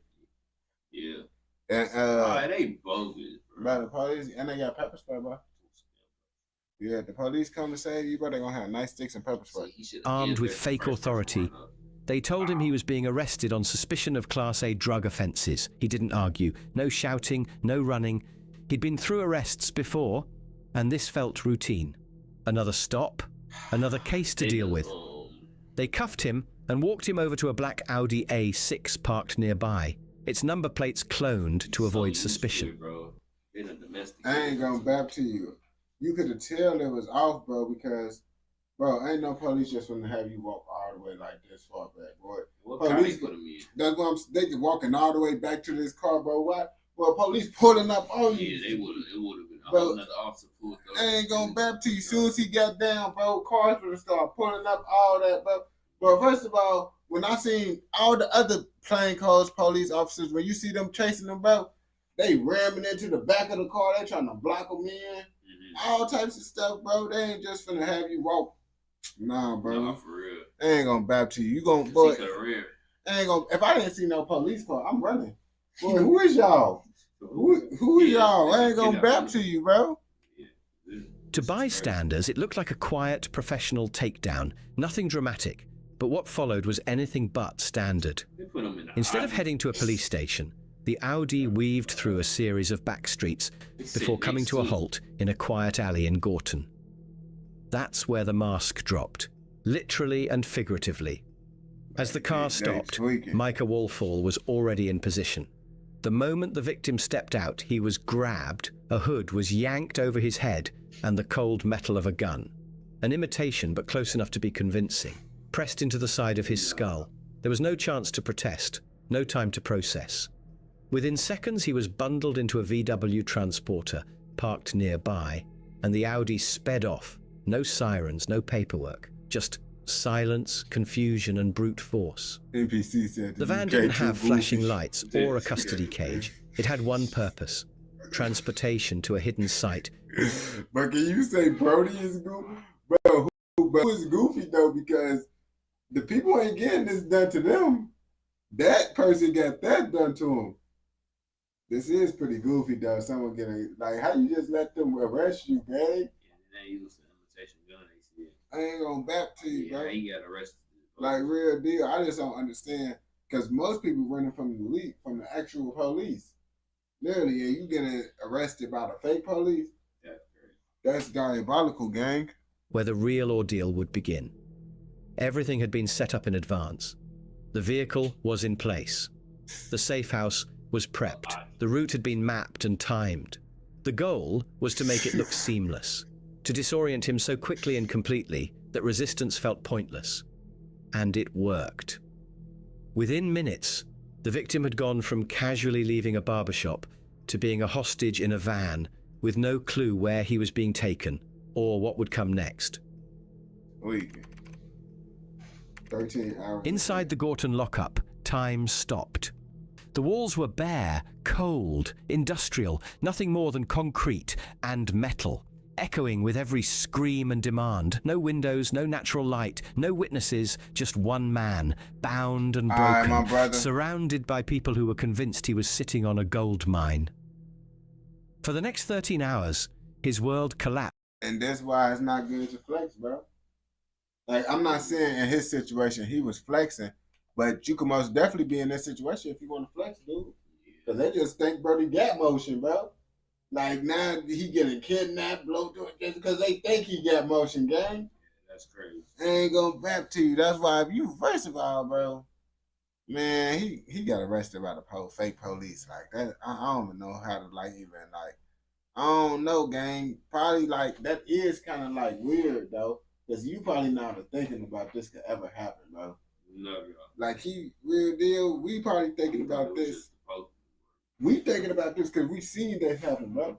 But imagine someone, you like, bro, what the, like, you won't even know what to do for real. Like, bro, what? These weird ass police. On game, bro. what? On game, you gonna be like, oh, these must be rookies or something, bro. They got the rookies out. On game. Lapsed into a haze of pain, fear, and confusion. The orders came quickly, barked out like they were routine. £100,000 in cash. Another £400,000 in cocaine and heroin. Dang. The gang didn't see this as a request. It was a transaction they expected to be completed.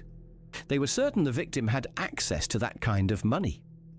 After all, in their minds, he was no ordinary target. They saw him as a well-connected player in the drug world. Someone who could snap his fingers and have £500,000 in his lap by nightfall. But when he failed to deliver, things turned brutal. He was tasered repeatedly in the groin. Hey, weird, bro. They just charged this little manhood, bro. Bro, this is what I'm saying. I told you the UK is evil. The UK is more evil, That's bro. evil, bro. I ain't gonna back to you. Like, if you really pay attention, bro, the UK really be diabolical, man. Yeah, that's weird. That's just weird. You don't get stuff. They could have waterboarded him, all type of stuff, bro. They took a blowtorch and put it to his sacred jewel. And they put a taser down there too. They just fantasized about it, bro. See, he got caught by a group of weirdos. I ain't gonna back to you, bro. Bro, they ain't Never, bro. That's them bitty gangsters. Bro, who they had a vote on this. You had to vote on it. Bro, they had to have voted on this. I wouldn't what vote on should we do, bro? Nah, bro, they probably just let They someone. get the jumper cables. Man, that's kind of crazy. I ain't gonna bash you. The jolts of electricity deliberately targeted to maximize pain. His To arm was maximize burned pain. with a blowtorch, skin blistering as he screamed through clenched teeth. They showed him a firearm, imitation but hyper-realistic, and pressed the barrel to his head. He didn't know it was fake. No. In that moment, it may as well have been the real thing. The threat wasn't just physical, it was psychological. Each act of violence was methodical, spaced between new ultimatums. You've got an hour, make the call, find the money, or it gets worse. And it did. The gang phoned his family using burner phones, disguising their voices, making the stakes clear. They demanded the ransom be delivered to Birmingham. No police, no stalling, just cash, and fast.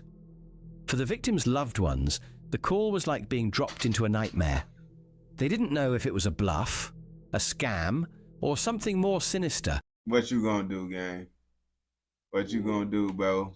In this situation, Nah. You in a situation of a family, and they call and be like, "Yeah, give me that money on to get your peoples out." Which person is? Huh? Who specifically? Bro, here you gotta say shit. Your brother. Is you gonna give him the money? Say you actually got the money. Is you gonna give him the money? Yeah. They're gonna give it, or would you tell you?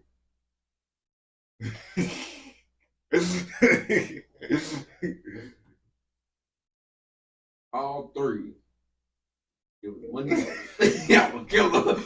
I'm gonna get him. Boy, so you ain't gonna tell you. Boy, I'm getting the question is. Watch, I'm pulling up. The actual question is, would you tell or would you give him the money? That's the actual question. Because they said don't get the police involved, so I'm saying you gonna actually just do it without getting the police involved. Because why they just take your money? I was gonna smoke them anyway. That's crazy. Yeah.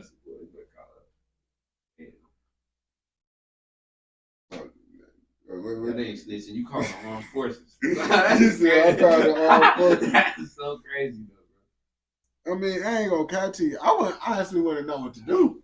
I told you, I'm gonna do all three. I ain't gonna bro to you. I'm talking about like, bro, you gotta think about it, gang. First of all, they in the UK, bro. Give them the money. What blick you? How you just gonna get a blick off the back, bro? You in the UK. 2 shotguns, boy. You know what time it is, boy. Dual wheel, boy. So what's all off? You know how these pellets go spread, boy. I ain't gonna bad to you, gang. If it was easy, bro, don't you think? Oh man, I'm gonna be right. Look, bro, they put a blowtorch to the.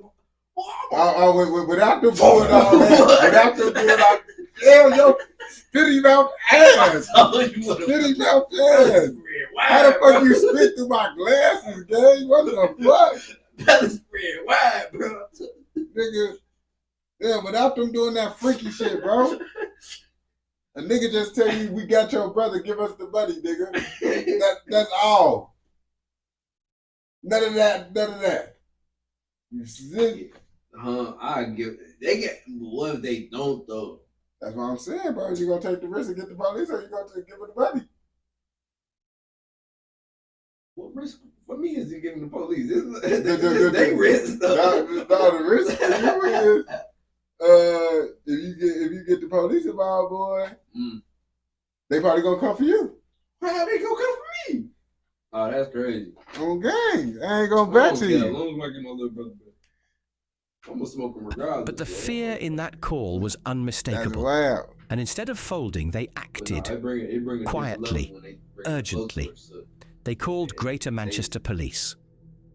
Back in the lockup, the air was thick with dread.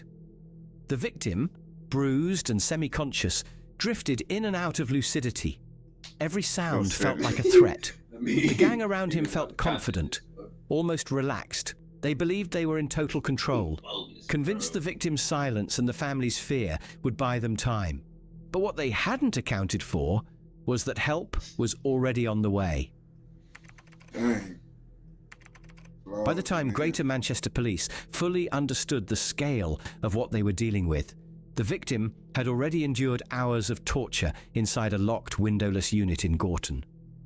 But the gang had miscalculated. They thought fear would do the work for them. They assumed the victim's criminal background would silence his family, that no one would risk involving the authorities. But the opposite happened.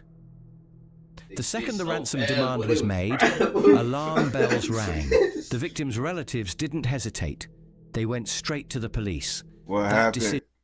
So basically, someone ended up getting kidnapped, and then they asked for that money, and his people told. Turned the tide. The call provided just enough to work with. It gave officers a voice, a general area, and a rough time frame. Every available unit was mobilized. Surveillance analysts dug through phone data. Tactical firearms teams were briefed and placed on standby. Hours later, armed officers closed in on the Gorton lockup. What they found inside was grim. The victim, barely responsive, was curled in a corner, burn marks down his arm, bruising to his torso, dried blood on his clothes, but he was still breathing. Man, He was lucky to be alive. Two men, Ben Ukaigbu and John Bishop, were arrested without resistance, not a word between them. No explanations, no panic, just cold silence. That silence told investigators everything they needed to know. The scene inside spoke volumes too. Forensics moved quickly, bagging evidence before word could spread. A balaclava found in a kit bag tested positive for Delroy Chin's DNA. It didn't stop there. A warrant was executed at Chin's address, You see, where bro, detective... it's too hard to like try to get bodies and all this now, bro. All this DNA testing and all that, bro. Your fingerprint literally on everything now. Oh yeah, his fingerprint literally on right there. I'm like, dang, bro, how you know my fingerprint right there, gang? How you even know that's my fingerprint for the first It's light and it matches. on game? Like they just be figuring out all types of stuff. Like yo big toe footprint literally right here, gang. Ingrained in the sand. Like 3 months ago. that'd be wild. Detectives found another vehicle tracker and a pair of handcuffs. Not exactly everyday household items. Micah Wolfall, the gang's enforcer and the man responsible for most of the physical violence, had already left the country. But his escape plan was sloppy. He fled to Spain, thinking he'd bought himself time. He hadn't. Detectives flagged his details with international partners, and within months, Wolfall was arrested abroad and flown back to the UK under escort. Meanwhile, the full story began to unfold. Sean Freeman, once a trusted friend of the victim, emerged as a central figure. He had saved the victim's number plate in his phone. He had compiled names of family members. He'd even shared a meal with him at Nando's, giving Chin the perfect opportunity to attach the tracker. Every action had been calculated, every move rehearsed. The arrests didn't slow. And with each new piece of evidence, the gang's web of secrecy started to unravel. Each member of the gang had a defined role, and together they formed a tight, calculated unit. Their actions weren't chaotic. They were deliberate, rehearsed, and rooted in experience. This wasn't a group of strangers thrown together overnight. These were individuals with criminal background. Why? Why you gotta really be on point with Well, it's like, you know, them intrusive thoughts, like... What intrusive thoughts you talking about, brother?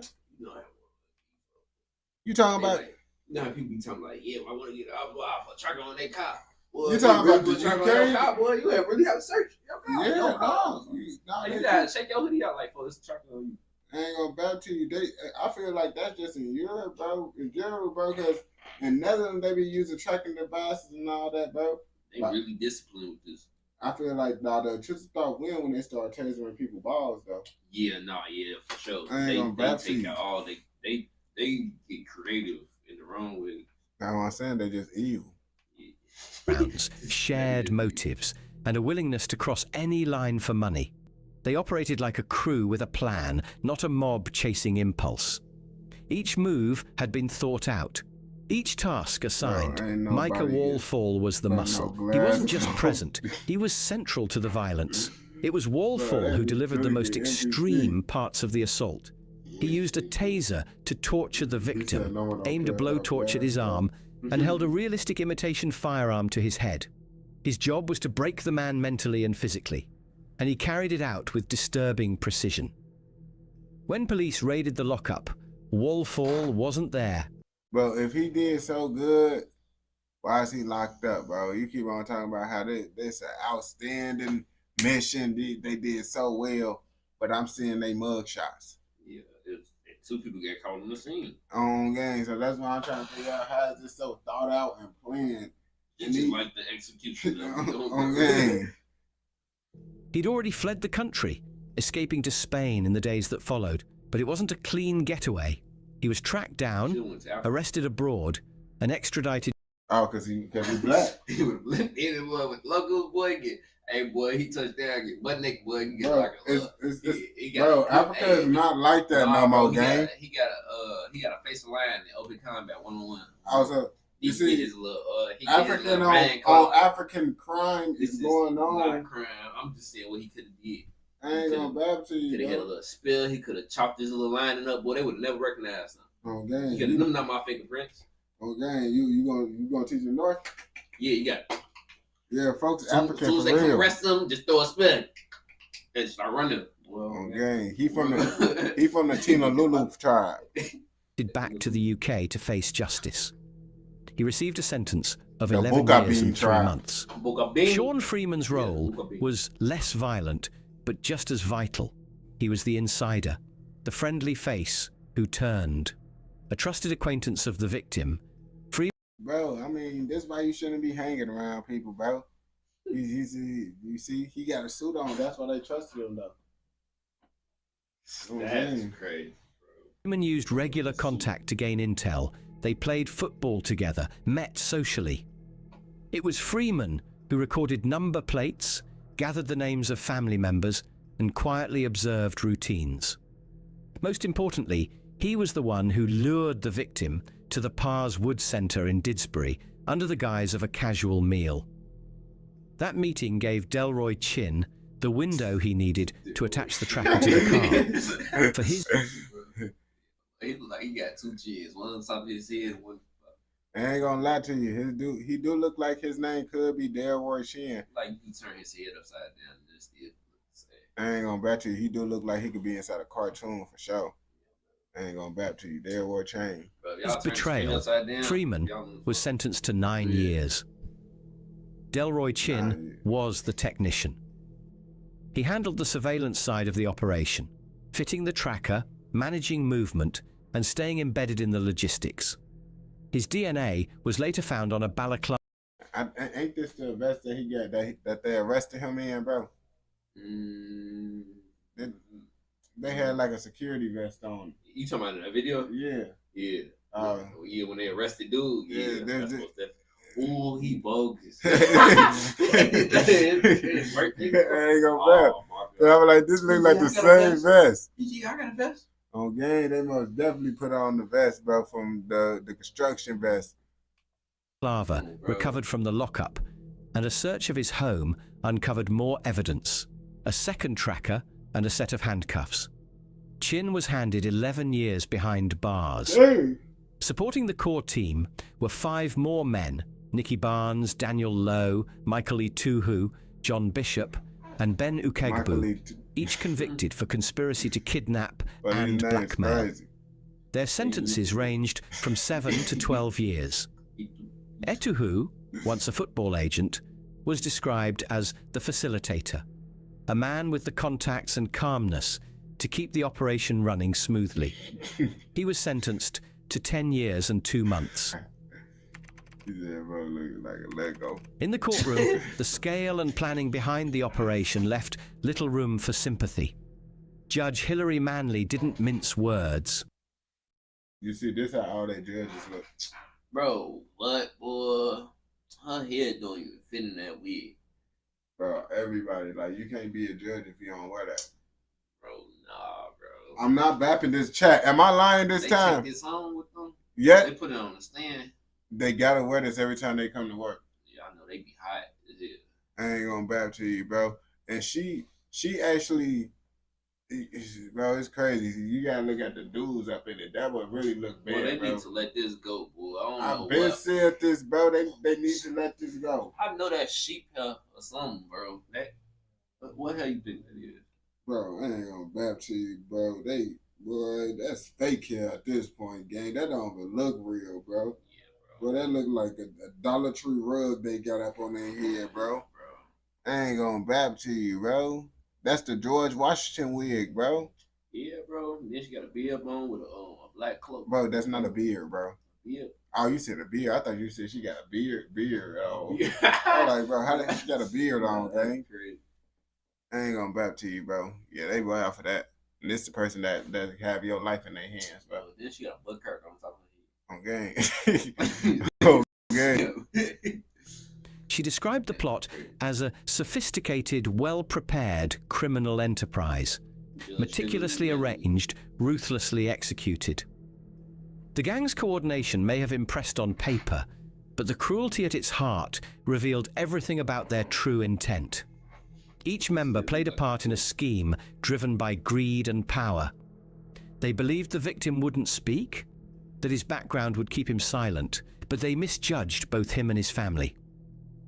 The moment ransom calls were made, the victim's relatives turned to the police, setting in motion a swift, multi-force investigation that would pull the gang's entire operation apart. Detective Sergeant Mark Evans spoke after sentencing, saying, "This was a lengthy investigation involving painstaking work by multiple teams, and today, every single one of these individuals is behind bars." The fallout rippled through Manchester's underworld. A message had been sent. No matter how calculated, no matter how bold, crime like this couldn't survive the weight of police pressure and determined victims. The gang's plan was brutal, but the response was methodical. And in the end, justice caught up with them, loudly, completely, and without mercy. The gang believed they had the perfect... Bro, I ain't gonna pass him. He passed the black dude his work uniform, bro. That's what I'm saying. I feel like they messed up as soon as they tried to call the family and talk about give me some money for your people. Like, bro, first of all, 9 times out of 10, they probably didn't have no money to even give you. So if they don't get the money, what do you think the option gonna be if they don't get the money? Come on, bro. Just think about it, bro. They gonna get the police involved. Let's start there, gang. They already knew they was over with. Plan. Target someone from their own world, someone unlikely to call the police, and use fear to squeeze £500,000 out of him. Every step was calculated. From the fake arrest to the choice of location, the tracking devices to the torture tools, they'd covered their bases. Or so they thought.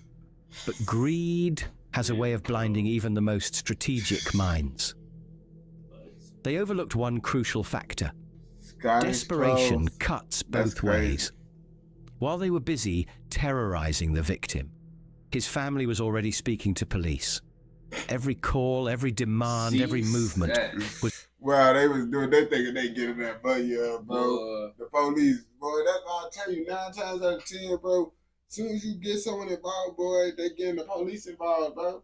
Most people is just not going to be like, oh yeah, I'm going to just listen to the person that just called them and said they got their people's kidnapped. Like he said, don't get the police involved, bro. Meet him here.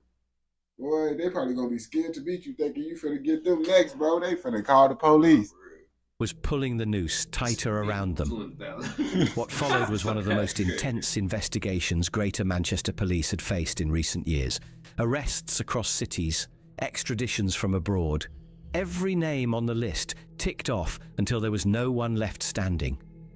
This case wasn't about justice for an innocent man. It was about drawing the line, showing that no matter someone's background, no one deserves to be kidnapped, tortured, and used as leverage for profit. The gang may have believed their world operated by its own rules, but the law caught up. And in the end, every last one of them paid the price. It was just after 11 p.m. in the quiet... You see, I ain't gonna bap to you. They was just tweaking. Yeah. They was real life tripping. I ain't gonna bap to you, bro. They had a plan to execute it. They ain't have no order of operation, no nothing, bro. They could have switched safe houses after what? I was like, well, they bogus all regardless, but I ain't gonna bap, gang. You can't call no one family. If anything, you gotta call someone from the streets to try to handle that, bro. Someone family probably just gonna instantly police off the bat. Police, I ain't gonna bap to you, bro. You can't just call someone mama or auntie. Yo, what's the word, my brother? You can't just call someone peoples and stuff and be like, oh yeah, bro, I got your peoples. Give me that money on gang. They calling the police on you. I ain't gonna bap to you, bro. And we don't condone nothing. This educational, informational documentary. It's multiple stories up in this video. That's just one of the stories, man. Go check out the page if you want to watch this video. You feel me? Without us reacting to it, we gonna do the next part. You feel me? When Otto pull up, you feel me? We still gonna do another video, but you know, it's multiple parts of that. You feel me? 20 minutes, 20 minutes, 20 minutes. Don't forget to like, comment, subscribe, and what? Turn on post notifications so you never miss out on any educational, informational documentaries like this. And don't forget to follow the Twitch Also Everest. Link will be in the description. Man. oh, bro.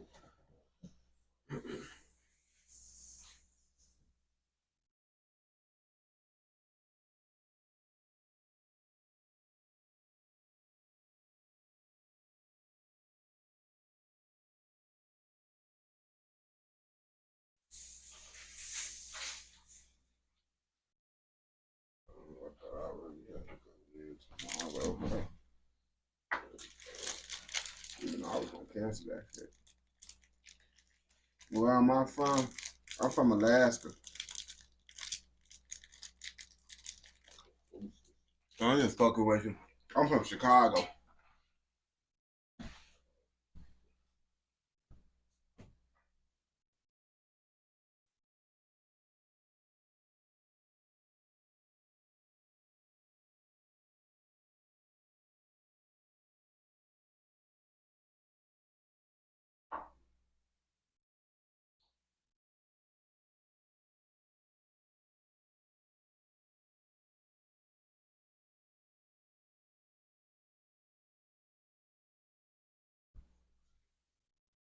Yeah.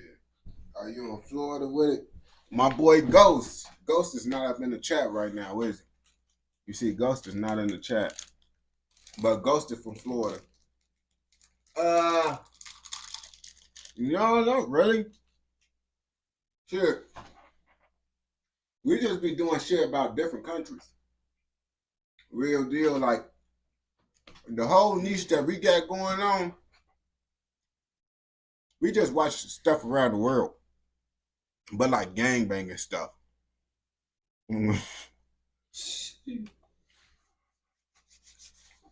Like we don't be watching that good stuff about the countries. Like we like to watch the bad stuff about countries that people think is good.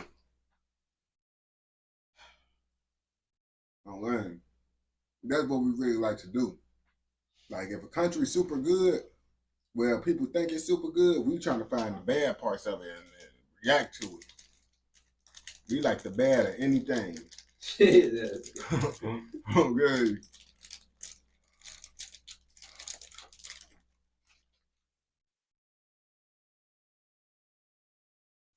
Melbourne, you talking about Australia? I stream daily actually. Wait, hold up. How did you find this live stream, bro? Like, how did you find me on Twitch, gang? Like, I be like confused. Like, most people that come over on Twitch is from YouTube. So how did you find us, bro?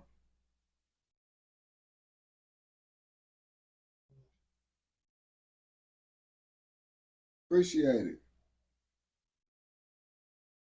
But yeah, bro. How did you find us? I'm getting scared, gang.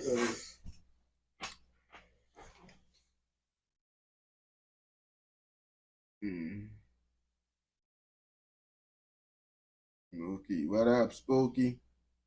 On game. He said, I'm real, nigga.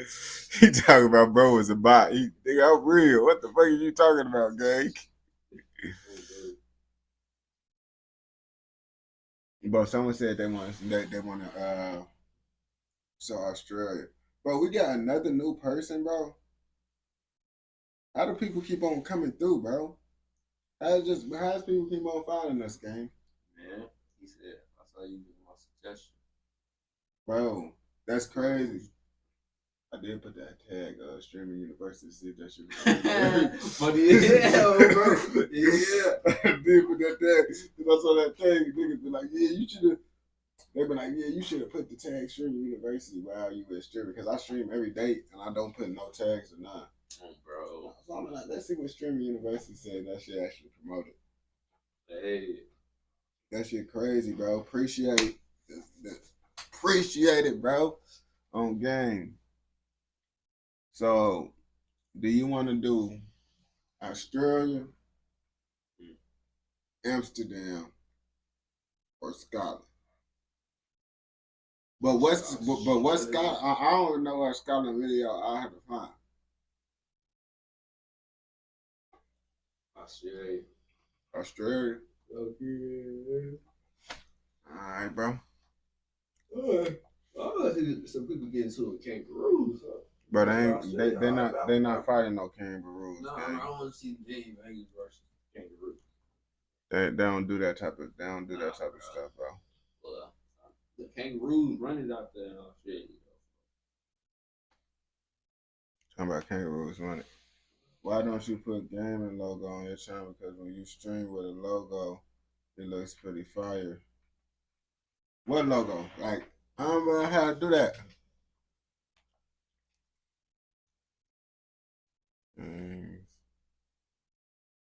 Oh yeah, I gotta go to damn, what's that page called? What's that page called?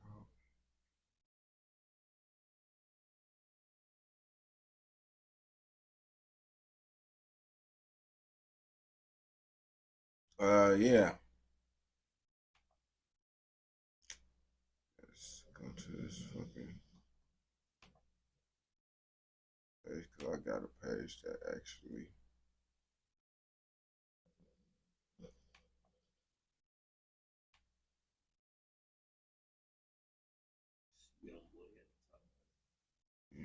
Boy, the young boy.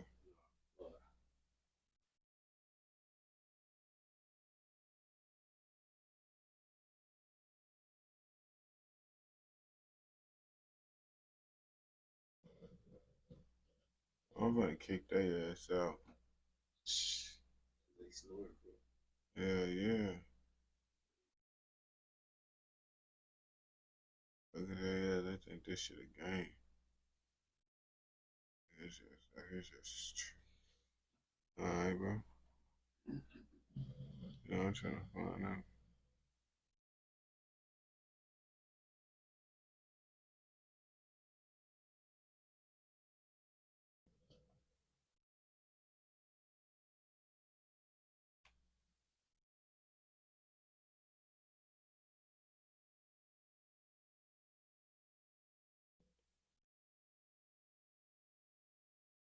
What the fuck? Oh, it's right here. How the fuck they put bro all the way at the bottom, bro? That was the problem right there. And he said, fuck Mal, bro, fuck Glass Glow. Dang. On that just like that, you just saying fuck all them game. Just like that, brother. Alright, we finna do Glass. I mean, Australia.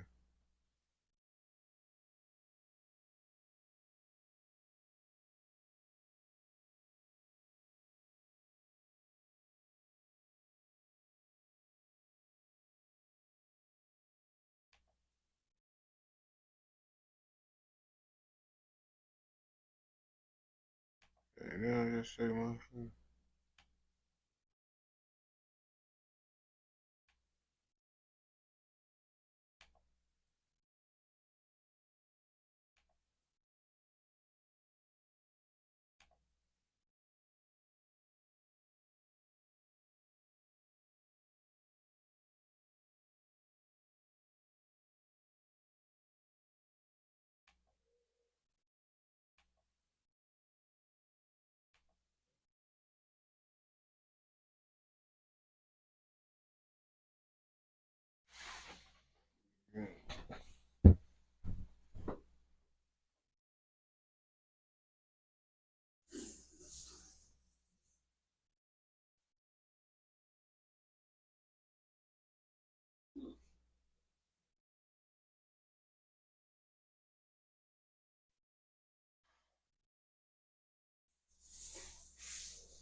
I'll check you out.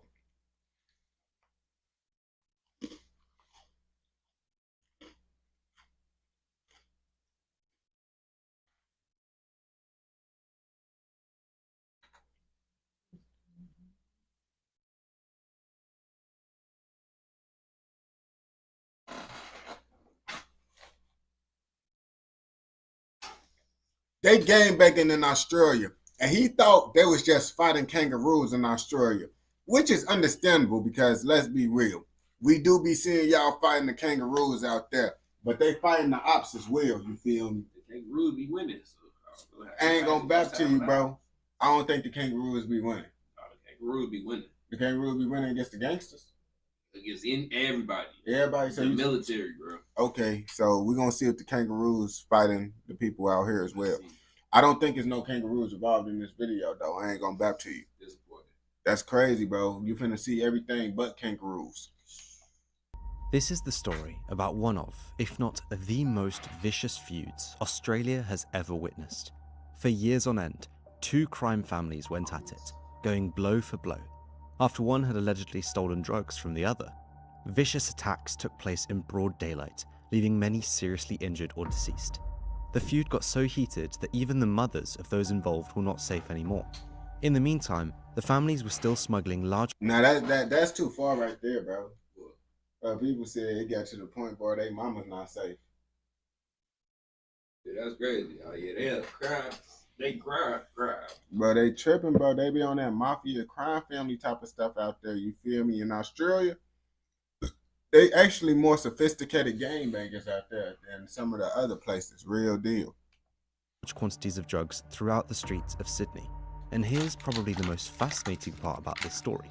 While all this took place, the leaders of both families were sat together inside a maximum security prison.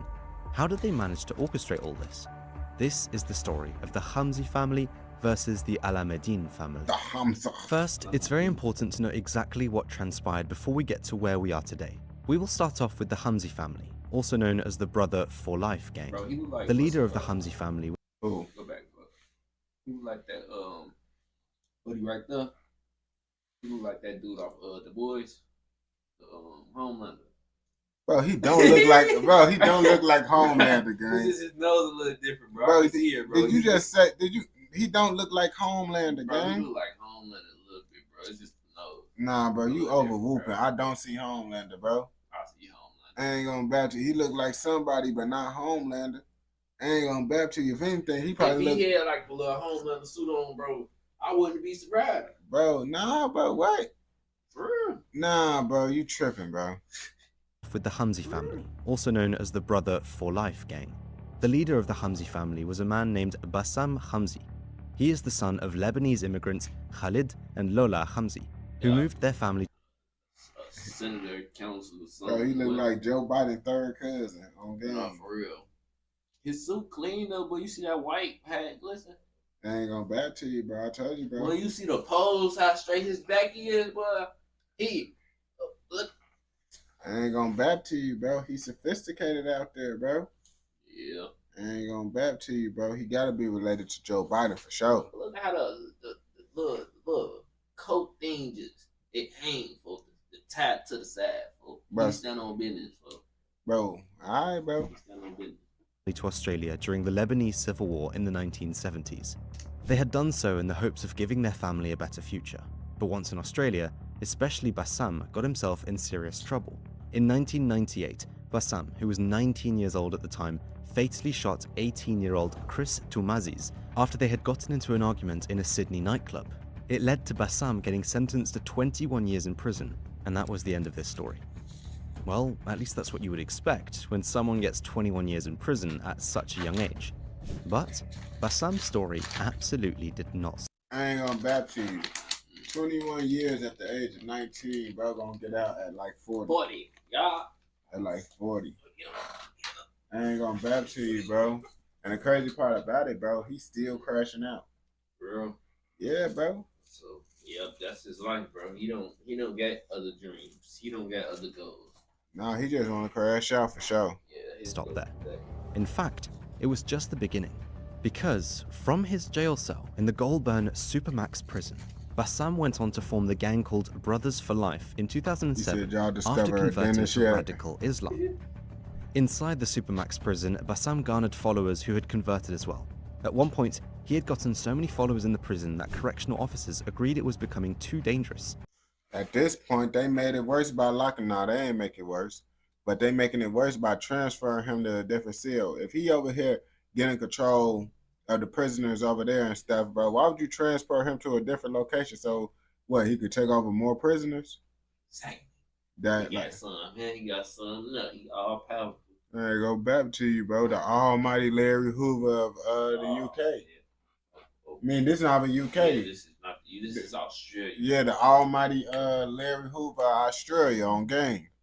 And decided to move Bassam to Lithgow prison. You said nah. Once in Lithgow prison, You can't all he get needed jiggy to with run that. his operation outside the prison walls Dang. was the phone someone had smuggled into jail for him. None of the correctional officers had a clue what he was up to from his What prison picture cell. is this? Is he But in 19 here or 40? Nah, bro. This is like the pictures. You know, he's still up in jail, I think, bro. Oh, bro. So I think they're just using his pictures and stuff Oh, bro. of his updated mug shots and all that. I ain't going back to you, bro. Yeah, I was gonna say, bro, you can't. Nah, that ain't 19, bro. Like that's him. That's probably like a little updated mug shot, bro. Oh, bro. In 2008, Bassam's phone was found. Investigation into the phone gave some rather unexpected insights. It showed that Bassam had made over 19,000 calls, He got the an average of caveman 460 phone calls a day from May the 1st to June Yeah. 11th, 2008. Even further investigation showed that during How many calls he making? Boy, he making plays. You gotta think about it though. What else can you do, bro? You gotta think about it, gang. This back in 2008, bro. Yeah. What can you really do? Nah, bro. What call? He making business moves. But still, bro, like, bro, you gotta think about it. Most people at the crib, bro, that all thing they could do is call in 2008. Yeah. Like, it But he wasn't- making orders. He making people do. Probably. I don't know yet. No, yeah, he most definitely, bro. He ordering hits, bro, on game. Folks, real life got motion out there, bro. Like he at HQ. Remember, he is locked up, but he at HQ. The only person he's scared of is the kangaroos. Oh yeah. In those calls, he sent instructions to his lieutenants outside of prison to smuggle massive amounts of drugs worth up to $250,000 per week, conduct kidnappings, and carry out drive-by shootings. One of those I ain't gonna back to you, gang. I ain't finna let a man that's locked up tell me what to do, bro. Why would I be Shit. following? Boy, I'm not finna be following what Brody got going on. Real deal. Smile, bro. Bro, I'm finna take over the operation, bro. You gone for 21 years.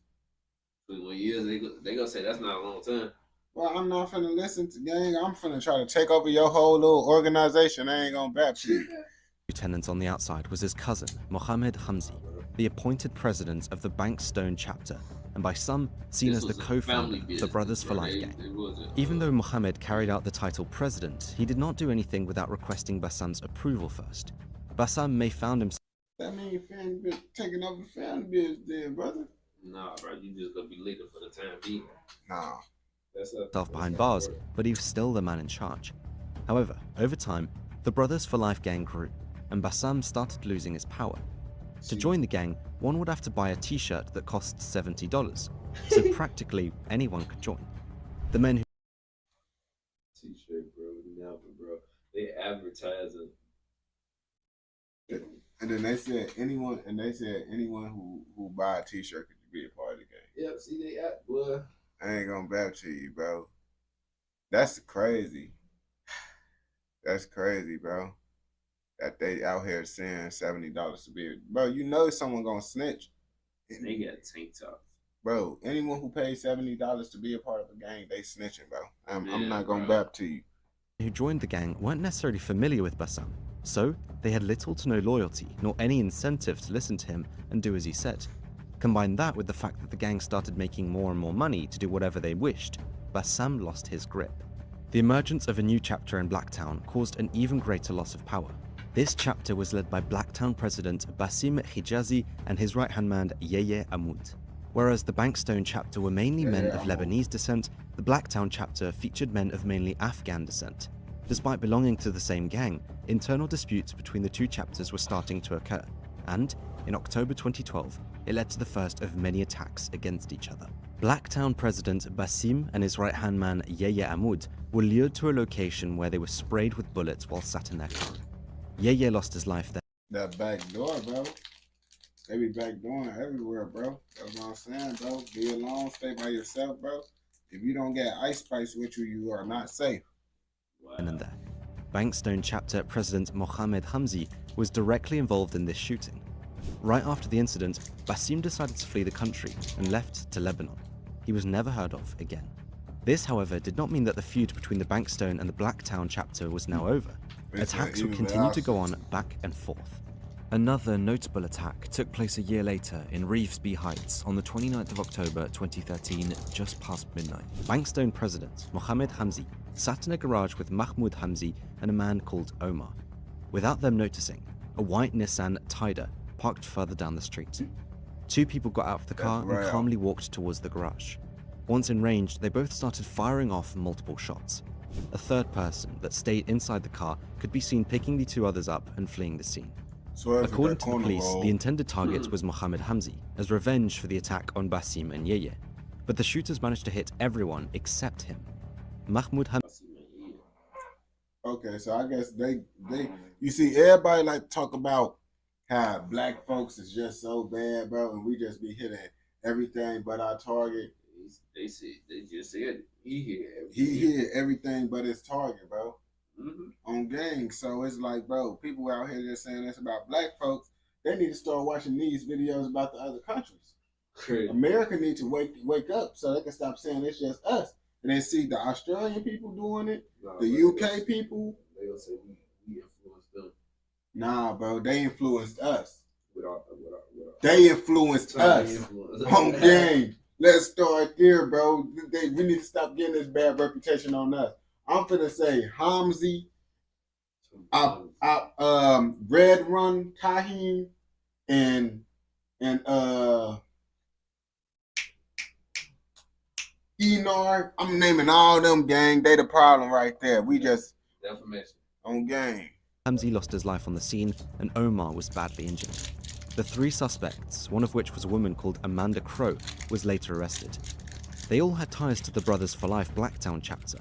Mohammed luckily survived this brazen attack and was arrested not much later for his involvement in the shooting of Basim and Yeye Ahmud. NSW Police Commissioner Mick Willing voiced his concerns about the vicious attacks going back and forth and the effect it had on the community. He urged everyone in the community to cooperate in their investigation by Otto said Daniel Catahan is who motivate him. Sharing any piece of information they had, allowing police to get the suspects off the streets and putting a halt to the violence, though that would prove to be way harder than expected. On the 11th of December 2014, there was a shooting yet again. This time, the victim was Bassam's mother, Lola. A shooter opened fire on her front door while she stood behind it. She was struck once in the stomach, but luckily survived. You see, that's that goofy stuff, bro. You shooting up someone's crib, like if you can't see your target that you're trying to hit, bro, it's goofy to even be pulling the trigger, bro. Yeah, you don't know what's up. That's why I'm saying, bro, if you can't see who you hitting, bro, use a cornball if you out here, you feel me? Because it's like, it could have been the neighbor, next door kid having a play date with their kid or whatever. You end up hitting someone else's kid that's just chilling at the crib and all that, bro. There's so many things that could go wrong. You don't see your target, you don't need to pull no trigger. The attack. Oddly enough, Lola Hamzi was the second female family member to be shot through the front door of a house, because early on the 9th of March 2013, Bilal Hamzi's mother, Maha, which is in turn Bassam's aunt, was shot 8 times in the leg. She luckily survived as well. 8 times in the leg? Yes, bro. They slided on people's mamas and they shot her 8 times in the leg, bro. Yeah, this gets back personal, boy. I ain't gonna back to you, gang. Like, now, you see, now I understand, like, real deal, if they, even though I don't condone it, but, like, if they pop his mama first, I'm not saying it's right to go pop their mama, but it's I'm just saying, man, it's just like, you pop my mama. Man, I'm trying to catch him. Well, that's, man. Man, you want to catch him, but you want to make him feel the same pain you felt. Yeah. Okay, which one you think gonna hurt more? You unaliving him or his mama getting popped? I'm just saying, which would do, bro? Bro, like, yeah, he could be unalive, but. Well, he spin back on your mom. You spin back on your mama now. Okay. That's his back foot. Now you gotta go get the auntie or something, gang. You just. Like, they never come for each other. They just go. Bro. Okay, bro. Nah, bro. That'll be shit. Bro, that's that pain, bro. That's different pain, man. Okay. Oh, bro, The that's intended pain, target was bro. Bilal because he had tried to extort someone's mother for $5,000. Instead of him opening the door, his mother did, and she became the target. But more on Bilal later, whose last USA, name is South written Canada, differently, harder. as you may have noticed. Different branches of the family use different variations of the surname. By the end of 2014, after several years of on and off chaos and destruction, it seemed as if the end had come for the Brothers for Life gang. After a successful police operation saw many members get arrested. Most of the key members either passed away or were put behind bars. I'd like to think this is the final nail in the coffin, NSW Police Commissioner Mick Willing said after all the arrests. More than 300 charges have been laid against 21 members, putting them all away for a very long time. Bassam, who was still jailed, saw his gang crumbling down. It went quiet for 2 years, but the end was nowhere near. In fact, it would only get worse, far worse. Because besides the Hamzi family, there was another notorious crime family active in Sydney, Australia, named the Alamedines. One of the leaders of the Alamedine family was also incarcerated, just like Bassam. Talal Alamedine was sentenced to 17 years in jail for supplying the firearm used in the fatal attack on police accountant Curtis Cheng that occurred in 2015 at the NSW Police's Parramatta headquarters. The attack was labelled a terrorist attack and caused a shock throughout Australia. Some members of the Alamedine family were involved in about everything illegal, just like the Hamzi family. This in turn made them rivals of each other in the streets of Sydney. There are many stories told about what the exact reason for the feud was.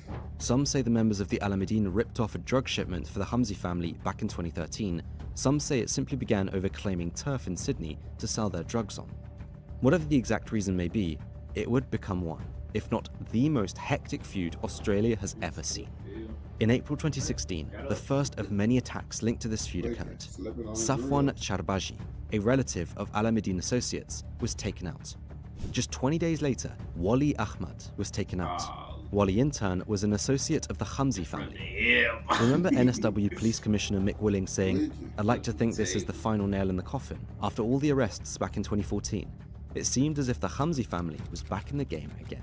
And that resurgence could have been fully orchestrated by none other than Bassam. He reached the national news again in October 2016 when And the thing is, bro, I guess they look at this like, yeah, I'm really putting in work when you get put in the news, bro. They're like, yeah, that's when they doing good inside their eyes. I ain't gonna bap to you. They looking like it, like, yeah, like real deal. Yeah, I got control. You see what's on the news. when prison staff found yet another phone that could be linked to him. It was a 7-centimeter long phone hidden in a book in the library of the Goulburn Supermax prison, where he was transferred to back after his brief stay in. Bro, that's why he making 300-something calls. Look at the phone he used. What? That's a phone? Yeah, bro. That is phone. Like, that's both. The only thing you can do is I don't think you can play the little mobile snake game up on there, bro. Like that screen, so bro, he can only call people, bro. Real deal, bro. I bet you the battery stay charged a long time on that, bro. It was like 400 hours, bro. Lithgow prison. By then, man. Bassam was labelled as an extreme high-risk inmate for a while already, due to his radical religious beliefs and followers. So, it was pretty embarrassing for the prison staff to learn that he had access to a phone. This is absolutely unacceptable, and we will be investigating this incident fully using our top security operations team from the Security and Intelligence Unit. NSW Corrective Services Commissioner Peter Severin said, "Well, so much for the investigative efforts, because less than 2 weeks later, the same extreme high-risk inmate was caught with yet another phone. It was during an unannounced raid in his cell that Bassam tried to flush the phone through the toilet, but prison staff had cut off the water to his cell already in anticipation of this. Bassam was caught off guard and got busted. Investigation into the phone once again showed that he was still the leader of the Brothers for Life gang. Alamedine leader Talal and Bassam were both incarcerated in the Goulburn Supermax prison. With tensions between the two families rising in the cities of Sydney, it was no surprise that tensions between those two also rose inside the prison. In October 2018, their paths crossed, which led to a brawl all caught on camera. It allegedly started off as an animated discussion about the balance of power inside the prison.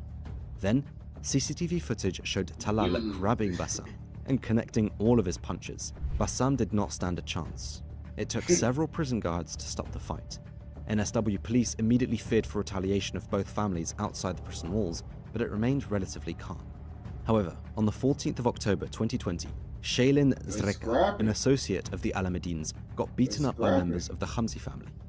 After 2 years of relative... You see, in Australia, they do it all, bro. They fight, they shoot, all that, gang. You know what I'm saying, bro? You think they worried about the kangaroos? Yeah. The kangaroos worried about them, gang. silence, the feud got heated again. 3 days later, several bullets were fired at Ibrahim Hamzi's home. As retaliation for that attack, Rafat Alameddine's home was shot up a day later on the 18th of October. That's how fast it could go in this feud. One did this, the other immediately did that. It went on, tit for tat. Just a day after Rafat's home was shot up, the Alameddines were about to deliver a big blow to the Hamzi family. On the 19th of October 2020, early in the morning, at around 7:30, Majid left his house by foot to go on a walk. What he did not know was that 2 hours earlier, 2 men parked their vehicles in front of his home. They were still sat in the car and had a mission to fulfill. Right as Majid left his home and started walking down the street, 2 armed men got out of the vehicle and chased him. Once close enough, they started firing shots, some of them hitting Majid. They ran back to their car, despite Majid not being down yet, got in the car and fled the scene. CCTV footage showed Majid running while wounded, glancing over his shoulder, but after 100 meters, he fell to the ground. An ambulance crew tried their best to keep him alive, but Majid succumbed to his injuries. Just like that, Majid Hamzi, Bassam's younger brother, got his life taken. When asked about the incident, Bassam was upset, but gave a calm and simple answer. I accept it as the will of God. However, Bankstown Police Area Commander Darren Sly said that he was very, very worried about potential repercussions following this shooting. And he wasn't wrong. After the attack on Majid, the feud went totally wild. There almost wasn't a week that went by without a fight, shooting, cars being shot at, houses, and of course people. The 2 groups constantly became more violent and reckless, which also led to innocent civilians becoming the victims. It was only a matter of time before it would be fatal.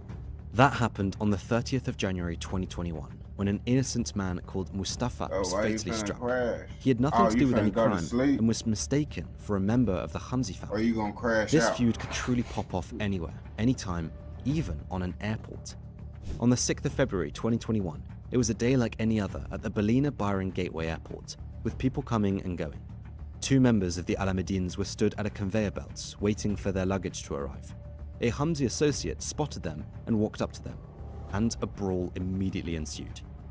Punches flew left and right, all while innocent bystanders quickly had to grab their belongings and get out of the way. A mother could be seen grabbing her daughter to quickly get out of the situation. A woman tried to intervene, but that did not help. Hamzi family member Hassan Amoun came flying in, and not much later, a 5th man also joined the fight.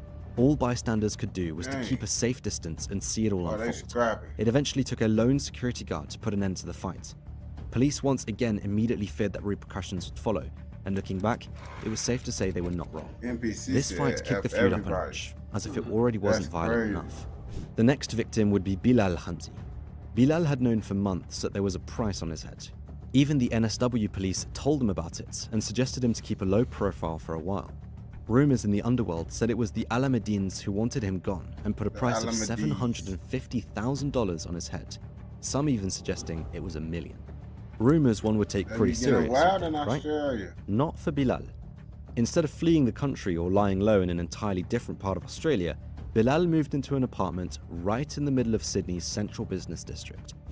Bro, I ain't gonna bab to you. Once you get money and you come from the streets, bro, you should go far away from the streets, bro. Especially if you don't want to get that BTA put up on you, bro. Area full of densely concentrated skyscrapers, businesses, people, plenty of cameras, and a lot of police. All those things gave Bilal a sense of security and safety, and showed his enemies that he wasn't weak nor scared by fleeing the country. With so many people, cameras, and police, there was no chance someone would attempt to hit on his life, right? Well, he was wrong. Very wrong. On the 17th of June 2021, Bilal walked down the street after leaving a restaurant. He casually passed the backside of an Audi that was standing still, not having a clue what was about to happen. Right as Bilal passed the car, someone sitting in the passenger side called him, and as soon as he turned around, the person fired off 4 bullets. Bilal was seen flailing on the ground. The Audi then made a U-turn, came back, and fired off several shots once again to finish the job. This time, Bilal wasn't moving anymore. It was another prime example that these guys truly did not care about anything anymore. Everything was justified. Because just like that, on a Thursday night, in one of Sydney's most crowded areas, Bilal was taken out. He wasn't as safe as he thought he would be. The Hamzi family were dealt yet another blow a few months later. This time, it was on the 20th of October 2021. Salim Hamza and his father Tawfiq left their house to get in their truck, unaware of 2 people waiting for them a few meters down the street. All of a sudden, an armed man got out of the vehicle and ran towards the truck of Salim and his father. The man ran so fast that while firing his first shots into the car, he slipped. He quickly got up and did what he came for. From close range, he fired off several shots, striking Salim and Tawfiq. Salim allegedly played a role in the Hamzi gang as he was under investigation for the shooting of an Alameddin associate, Shadi Kanj, 2 months earlier. Father Tawfiq, on the other hand, was an innocent man that had nothing to do with the feud and tried to get his son back on the right track. Once again, a prime example of the ruthlessness of this feud. The Alameddin family allegedly was not done yet and kept ordering more and more attacks in an attempt to take out the entire Hamzi family for good. They attacked several Hamzi associates, while the Hamzis managed to attack some of theirs, but the Alameddins were definitely getting the overhand in the feud. Some say that the following attack was the final one that gave them the victory, despite how harsh that may sound. This time, it was another brother of Bassam called Ghassan Amun. Remember? The same man involved in the airport brawl about 11 months ago. On the 6th of January 2022, a grey Mini Cooper was driving through South Wentworthville.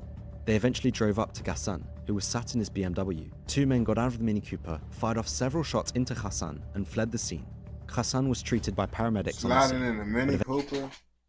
Pretty diabolical sliding in a Mini Cooper. Eventually succumbed to his injuries. The grey Mini Cooper was later set fire in a nearby street and eventually burned out for the most part. As of now, many lives have been lost to the Hamzi versus Alameddin feud. Over 10 at least. There have been so many attacks back and forth that I could not even begin to list them all. These were the most notable ones. Many members have fallen on both sides, and even more have been incarcerated and are looking to spend long sentences in prison. Bassam Hamzi, the originator of it all, is still serving time in Goulburn Supermax prison. He even got additional time due to all he orchestrated while behind bars. Bassam even involved his lawyer Martin Churchill in his drug ring, who also got sentenced to spend time in jail. After all that has happened, it could be said that the Alameddin family have most likely come out on top. But the question is, at what cost? If you have enjoyed this video, bro, now you see, we don't condone nothing in this educational information documentary, but now you see what's going on in Australia, bro. It's more going on than the kangaroo, so now you know you gotta worry about the kangaroos and the ops. And they beefing over cigarettes. Yeah. Yeah, real deal. Get wild out there, bro. I ain't gonna back to you, man. Beef over cigarettes, gang. I ain't gonna cap. Don't forget to like, comment, subscribe, and turn on post notifications if you don't want to miss out on any educational, informational documentaries like this. And don't forget to follow the Twitch, Also Everest. Link will be in the description if you don't want to miss out on no live streams, my brethren. On gang. Nah, but you could tell Otto ass tired. On gang. Nah, I'm down there tired too, bro. I ain't gonna rap to you. Shit. But nah, we got UK, all the shit. We gonna have to do some other ones the next time and shit though. I ain't gonna rap to you, my brethren. I appreciate everyone that tuned into the live stream, man. Y'all the real goats. And you know I'm gonna hop on live later today. You feel me? Y'all be smooth and stay safe, my brother.